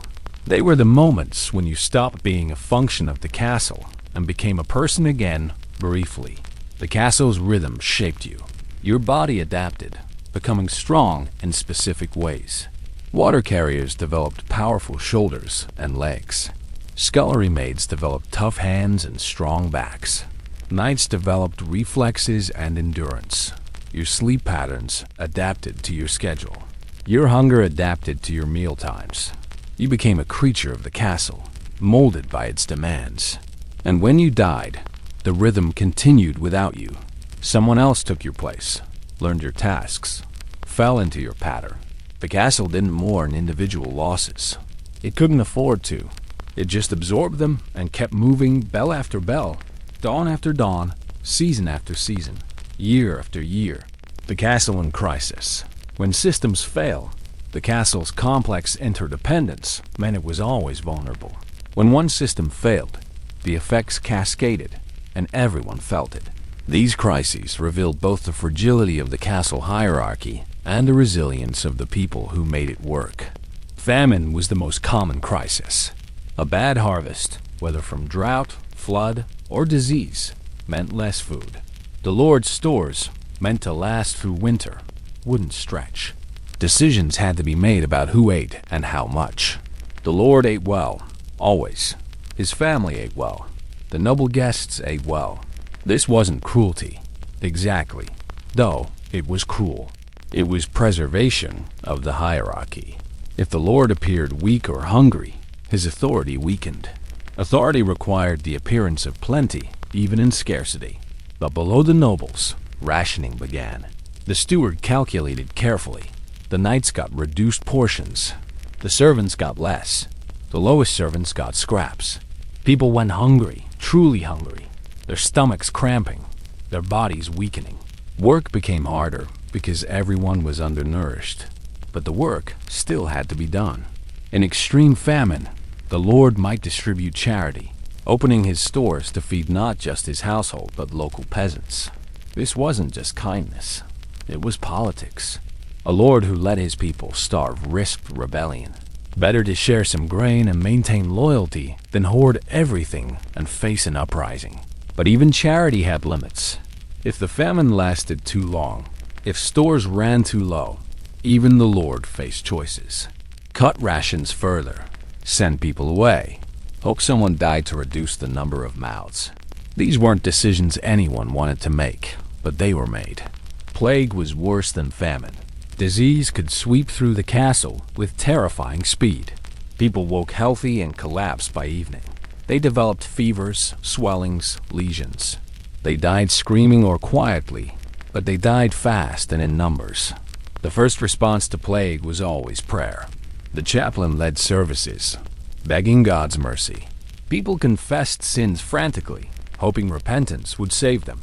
The nobles paid for special masses. But prayer didn't stop disease. The practical response was isolation. The sick were separated when possible, though space was limited. Bodies were removed quickly and buried outside the walls. But these measures were often too little, too late. Plague spread through shared spaces, shared cups, shared air. The castle's close quarters, its strength in defense, became a weakness. You couldn't escape the disease without leaving the castle entirely. And leaving meant abandoning your position, your shelter, your only source of food. So people stayed, nursed the sick, and hoped they'd be spared. If enough people died, the castle's functions started failing. Not enough servants to cook. Not enough craftsmen to make repairs. Not enough soldiers to patrol. The survivors worked longer hours, taking on multiple roles, exhausting themselves. The hierarchy loosened because desperation made everyone equal. Some nobles fled to country estates, taking their families and closest servants, leaving the castle to fend for itself. This was seen as cowardly, but also practical. The lord's survival meant the estate had a future. If he died, chaos followed. For those who stayed, plague created strange inversions. A servant might find herself managing a kitchen because the cook was dead. A young squire might command guards because the sergeant had died. People rose not through merit but through survival, and when the plague ended, some kept their new positions while others were pushed back down. War created a different kind of crisis. When enemy armies approached, the castle prepared for siege. Supplies were gathered, everything useful brought inside the walls. Peasants from surrounding villages fled to the castle for protection, overcrowding already cramped spaces. During a siege, the castle became a prison. No one could enter or leave. Food stores had to last indefinitely. Water had to be rationed. Everyone waited, watching the enemy outside, wondering if the walls would hold. Sieges were battles of attrition. The attackers tried to starve the castle into surrender. The defenders tried to outlast the attackers. Days turned into weeks, sometimes months. Food ran low. Diseases spread in the overcrowded conditions. People died not from violence, but from hunger and sickness. The hierarchy shifted during sieges. Everyone, even nobles, felt the hunger. Everyone shared the fear. The Lord had to maintain morale, appearing confident even when he wasn't. Knights and servants worked together to defend walls, repair damage, distribute what little food remained. Sometimes the castle fell. Walls were breached, gates forced open, enemies poured in. What followed was chaos. Looting, killing, fire. Servants tried to hide or flee. Knights fought to the end or surrendered. The noble family might be taken hostage, held for ransom. Or they might be killed, ending the bloodline, leaving the castle without a lord. If the siege was lifted, if help arrived or the attackers withdrew, the castle slowly recovered. Supplies were replenished. Refugees returned to their villages. Damage was repaired, but scars remained. People had died. Trust had been tested. The castle was never quite the same. Fire was another ever-present danger. With so many open flames, wooden structures, and flammable materials, fire started easily and spread fast. A knocked-over candle, an overheated chimney, a spark from the forge, any could ignite a disaster. When fire broke out, everyone fought it. Nobles, servants, knights all grabbed buckets and formed chains, passing water from wells to the flames. The hierarchy disappeared in the urgency. The only thing that mattered was stopping the fire before it consumed everything. Sometimes they succeeded. Sometimes they didn't. Entire wings of castles burned. People died trapped in rooms or overcome by smoke. The reconstruction took months or years, requiring masons, carpenters, and coin the Lord might not have. Betrayal was perhaps the worst crisis because it came from within. A trusted officer might be working for an enemy. A servant might be a spy. Someone might open a gate during the night, letting attackers in. These betrayals shattered the fragile trust that held the castle together. When betrayal was discovered, punishment was swift and brutal. Betrayer was executed, often publicly and painfully, as a warning to others. Their family might be punished too, cast out or imprisoned. The message was clear. Betrayal would not be tolerated. But fear of betrayal poisoned relationships. The Lord suspected his officers. Officers suspected servants. Servants suspected each other. The paranoia made life even harder, turning the castle into a place of whispered accusations and sidelong glances. Through all these crises, certain people became essential. The steward, managing dwindling resources, making impossible decisions. The chaplain, providing comfort and last rites. The healer, working with inadequate supplies to save who she could. The cook, finding ways to make a little food feed many. These weren't heroes in the traditional sense, but they were what kept the castle functioning when systems failed. And after each crisis, when things stabilized, life resumed. The routines re-established themselves. The hierarchy reasserted itself. People returned to their roles, and the castle continued. Because that's what castles did. They endured, not through invincibility, but through adaptation, through the collective will of hundreds of people who had nowhere else to go. The castle in crisis. When systems failed, the castle's complex interdependence meant it was always vulnerable. When one system failed, the effects cascaded, and everyone felt it.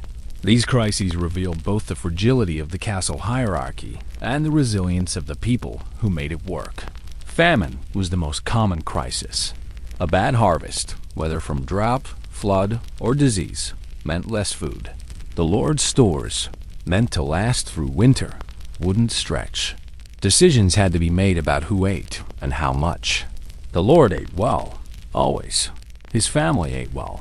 The noble guests ate well. This wasn't cruelty, exactly, though it was cruel. It was preservation of the hierarchy.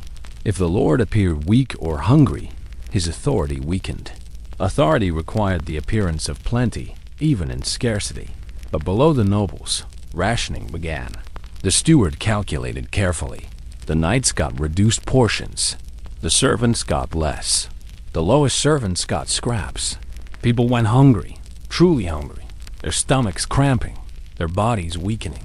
Work became harder because everyone was undernourished. But the work still had to be done. In extreme famine, the Lord might distribute charity, opening his stores to feed not just his household, but local peasants. This wasn't just kindness. It was politics. A Lord who let his people starve risked rebellion.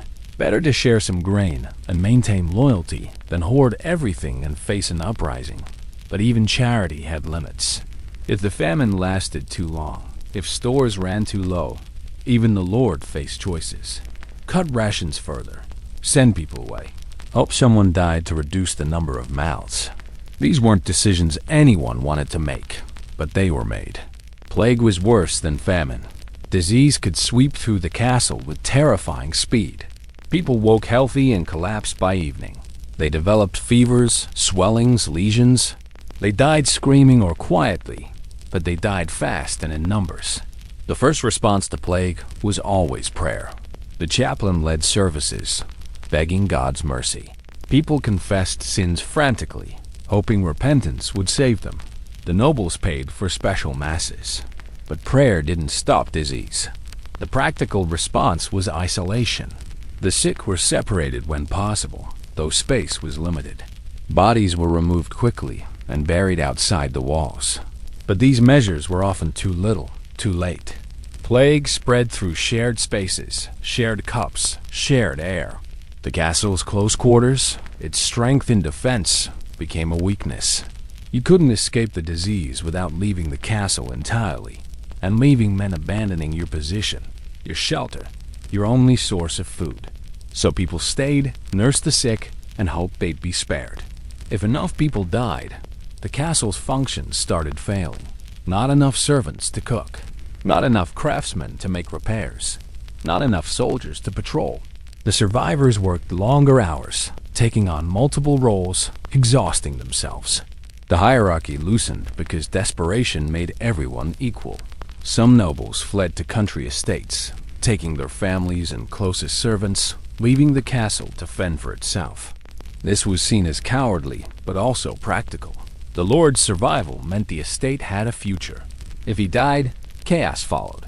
For those who stayed, plague created strange inversions. A servant might find herself managing a kitchen because the cook was dead. A young squire might command guards because the sergeant had died. People rose not through merit but through survival, and when the plague ended, some kept their new positions while others were pushed back down.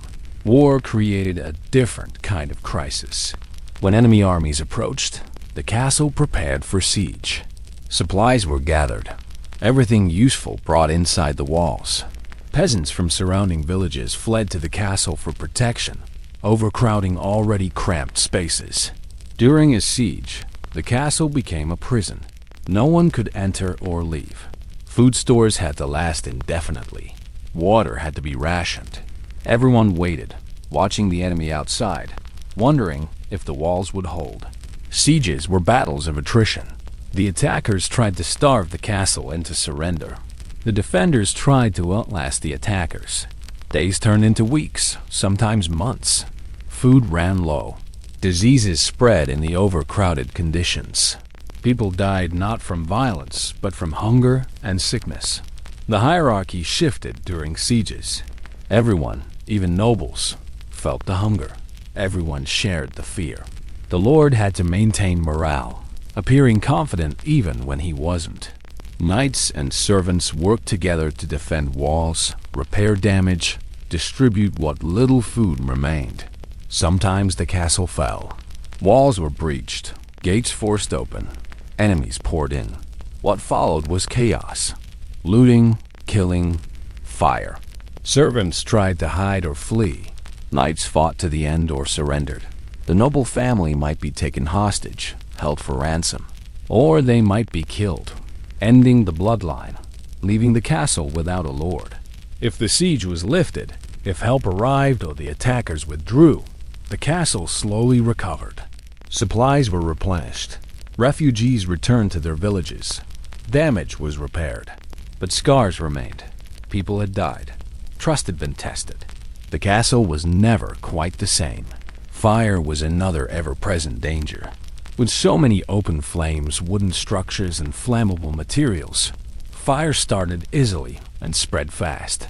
A knocked-over candle, an overheated chimney, a spark from the forge, any could ignite a disaster. When fire broke out, everyone fought it. Nobles, servants, knights, all grabbed buckets and formed chains, passing water from wells to the flames. The hierarchy disappeared in the urgency.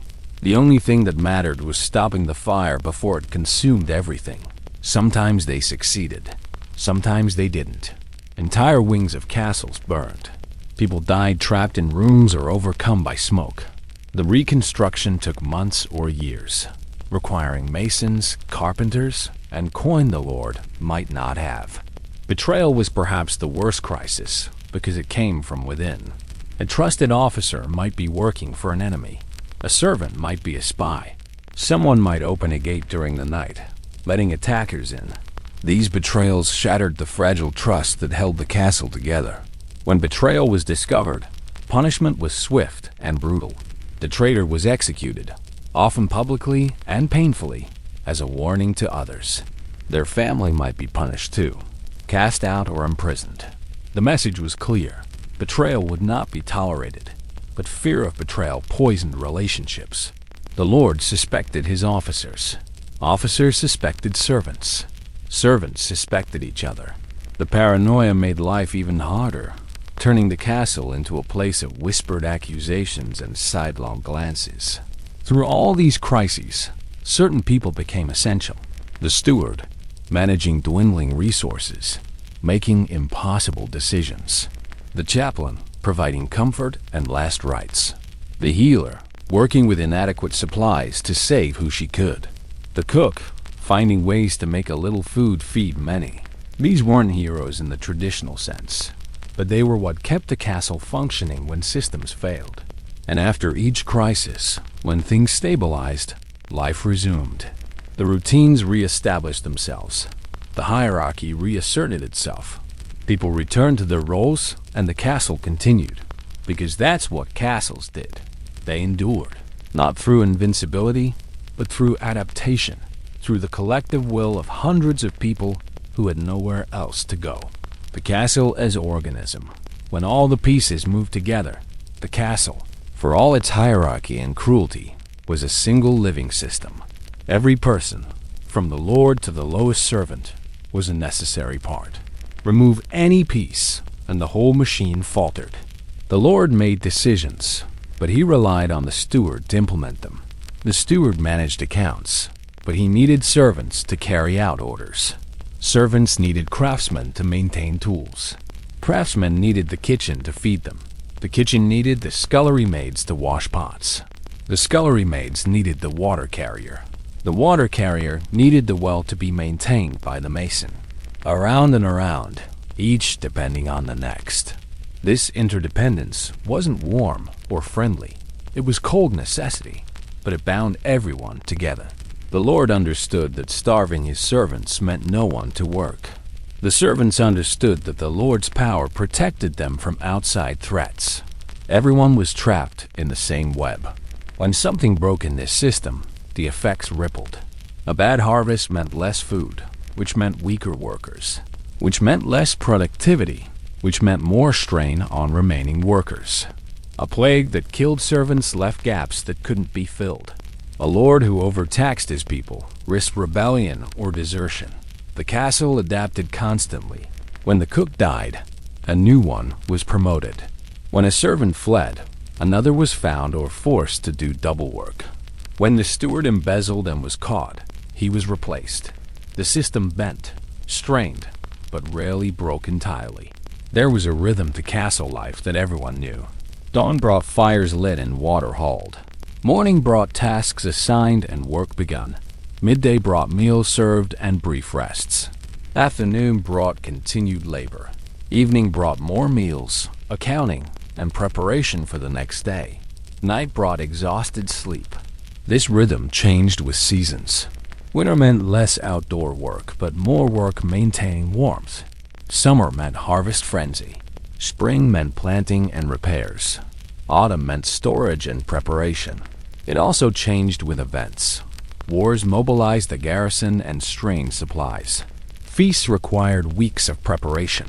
Births, deaths, marriages all disrupted routine and demanded attention.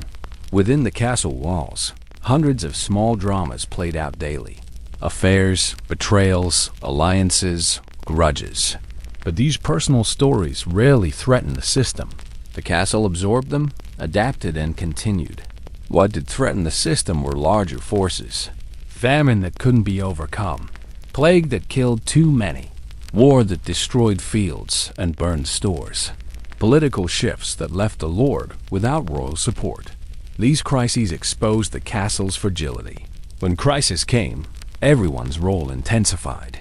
The steward worked longer calculating rations. The cook improvised with dwindling supplies. Servants took on extra tasks. Craftsmen repaired constantly. The Lord made hard decisions about who ate and who didn't. If the crisis passed, the castle recovered slowly. New servants were recruited. Stores were rebuilt. Routines resumed. Scars remained. People lost, trust broken, but the machine continued. If the crisis didn't pass, the castle collapsed. Servants fled or died. Craftsmen left for better opportunities. The Lord lost his authority. The castle, empty, became a ruin. Its stones repurposed, its stories forgotten. But most castles survived. They endured through competence, through exploitation, through the sheer will of people who had no other choice. The castle was their world, and they made it work because the alternative was unthinkable. Looking back, we see castles as romantic, as symbols of chivalry and grandeur. But for those who lived in them, they were simply home. A hard, cold, demanding home, but home nonetheless. A place where you woke, worked, ate, slept, and hoped to survive another day. And in surviving, you were part of something larger. Not noble, not glorious, but real. A community of people bound together by need, by proximity, by the shared knowledge that without each other, none of you would make it. The castle was a machine, but it was also a testament to human resilience, to the ability to endure, to adapt, to keep moving forward even when every muscle ached and every breath was heavy. So as you drift off tonight, think of them. The scullery maid scrubbing before dawn, the night nursing broken ribs, the steward counting by candlelight, the servant hauling water, the cook shouting over boiling pots. All of them moving through their days, carrying burdens we can barely imagine, and somehow, impossibly, keeping the castle standing. They didn't ask for recognition. They didn't expect it. They simply did what was needed because someone had to. And in their own way, they were magnificent. If you found peace in their stories, consider leaving a like and subscribing. And let me know in the comments where you're listening from tonight. Safe travels, wherever sleep takes you. The sounds and smells of castle life. Before we close, let's pause and truly inhabit the sensory world of the medieval castle. Because the reality of life, there wasn't just about hierarchy and work. It was about the constant assault on your senses, the smells you couldn't escape, the sounds that defined your days. The castle smelled. Not pleasantly, not subtly. It reeked. The dominant odor was smoke. Wood smoke from cooking fires, hearth fires, torches. It permeated everything.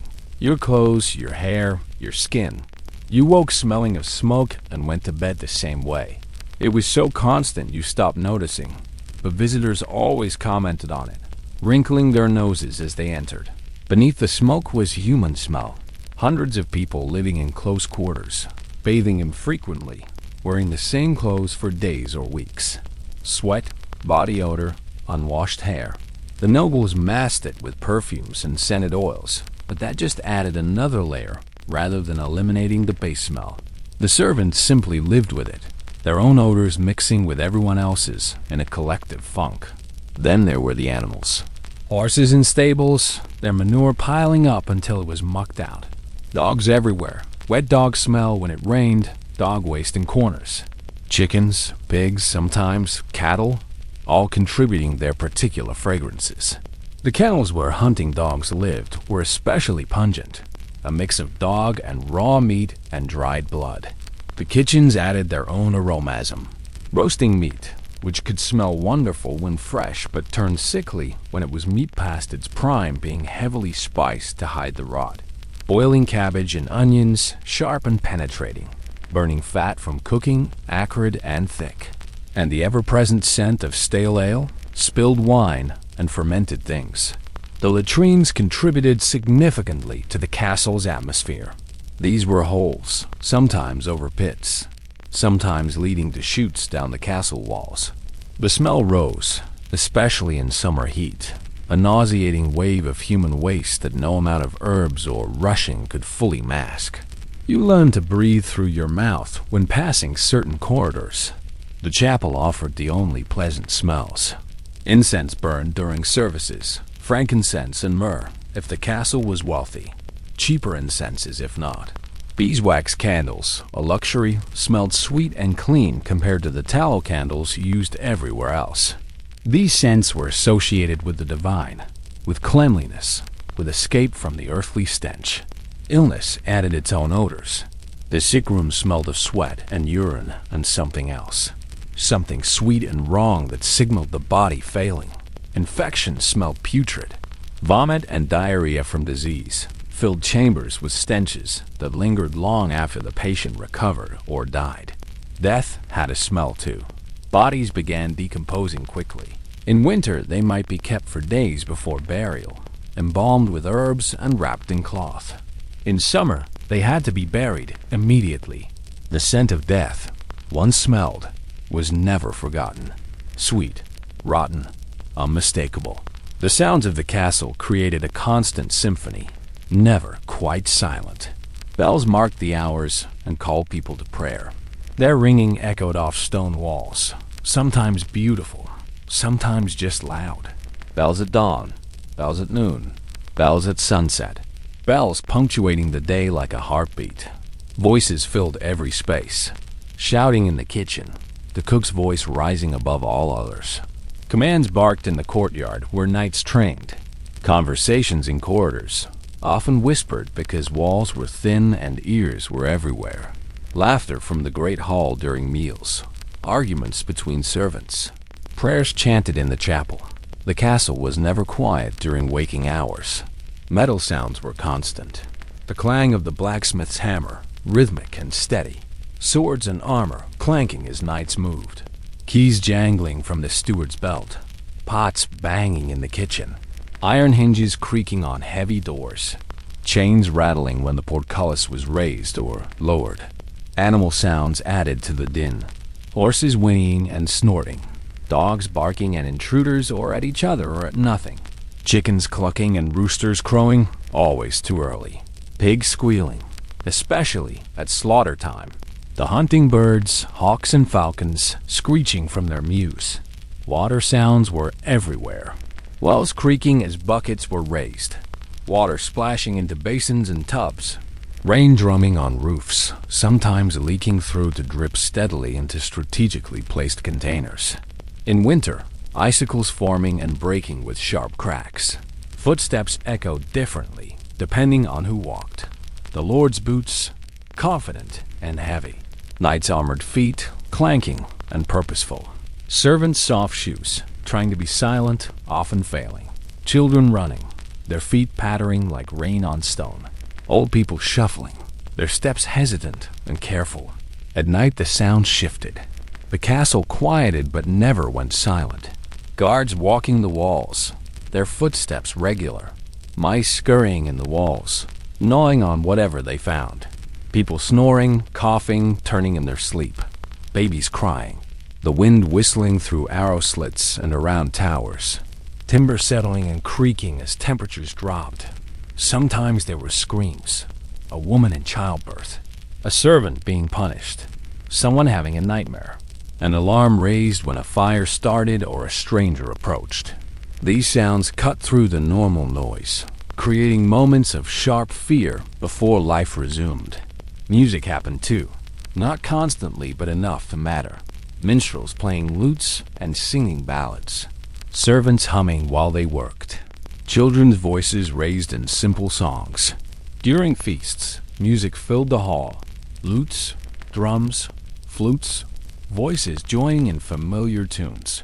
These moments of melody provided relief from the harsh sounds of daily life. The textures of castle life were equally distinctive.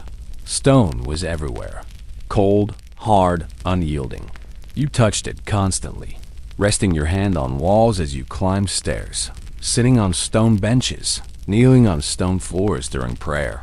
In winter, the stone was ice cold, drawing warmth from your body.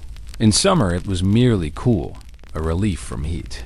Wood was rough, splintery, weathered. The furniture wasn't sanded smooth. Tables had scars and gouges. Benches had uneven surfaces. You learned to sit carefully, to avoid the spots that would snag your clothes or prick your skin. Wooden floors were similar, full of gaps and rough patches. Fabric ranged from the scratchy wool of servant clothing to the fine linens of noble garments. But even the noble fabrics weren't soft by modern standards. Everything was rougher, coarser, more likely to irritate skin. You developed calluses where clothing rubbed repeatedly. Metal was cold and hard. Weapons, tools, cookware all had weight and an unforgiving solidity. Touch metal in winter and your skin stuck to it. Handle it wrong and it cut you, leaving scars that marked your years of service. Fire was warmth and danger in equal measure. You needed to be near it for heat, but not too near. You learned the exact distance where warmth became scorching. You developed an instinct for how close you could get to flames while working, your body remembering even when your mind was elsewhere. Water was often cold, sometimes painfully so.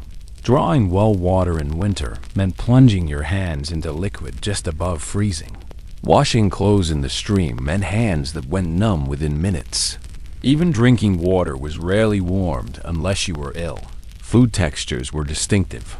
Bread that was crusty on the outside, dense on the inside, sometimes with bits of chaff or grain that hadn't ground properly. Meat that was tough, requiring aggressive chewing. Vegetables that were often overcooked, mushy. Everything required work to eat. Nothing melted in your mouth. The castle's physical presence was overwhelming. Massive stones rising above you, thick walls surrounding you, the sense of weight and permanence pressing down. You were always aware of being enclosed, protected, yes, but also trapped. The walls that kept enemies out also kept you in. Light played tricks in the castle. During the day, sunlight streamed through narrow windows, creating bars of brightness in otherwise dim rooms. Shadows were deep and absolute. Torchlight flickered and danced, making the walls seem to move. Candlelight created small pools of warm glow surrounded by darkness. You navigated as much by memory as by sight. Dust motes drifted in sunbeams, visible proof of the constant dirt in the air. You could watch them float, catch them on your hand. Everything was dusty. You swept and dusted, and it returned immediately, blown in from outside, shaken loose from tapestries, stirred up by passing feet. The sky, when you saw it, felt distant. High above the castle walls, often glimpsed only as a strip of blue between stones. You treasured moments in the courtyard, or on the battlements where you could see the full sky, feel unenclosed space around you. Those moments of openness were rare and precious. Weather affected everything. Rain made stone slippery, created puddles that never fully dried, turned courtyards to mud.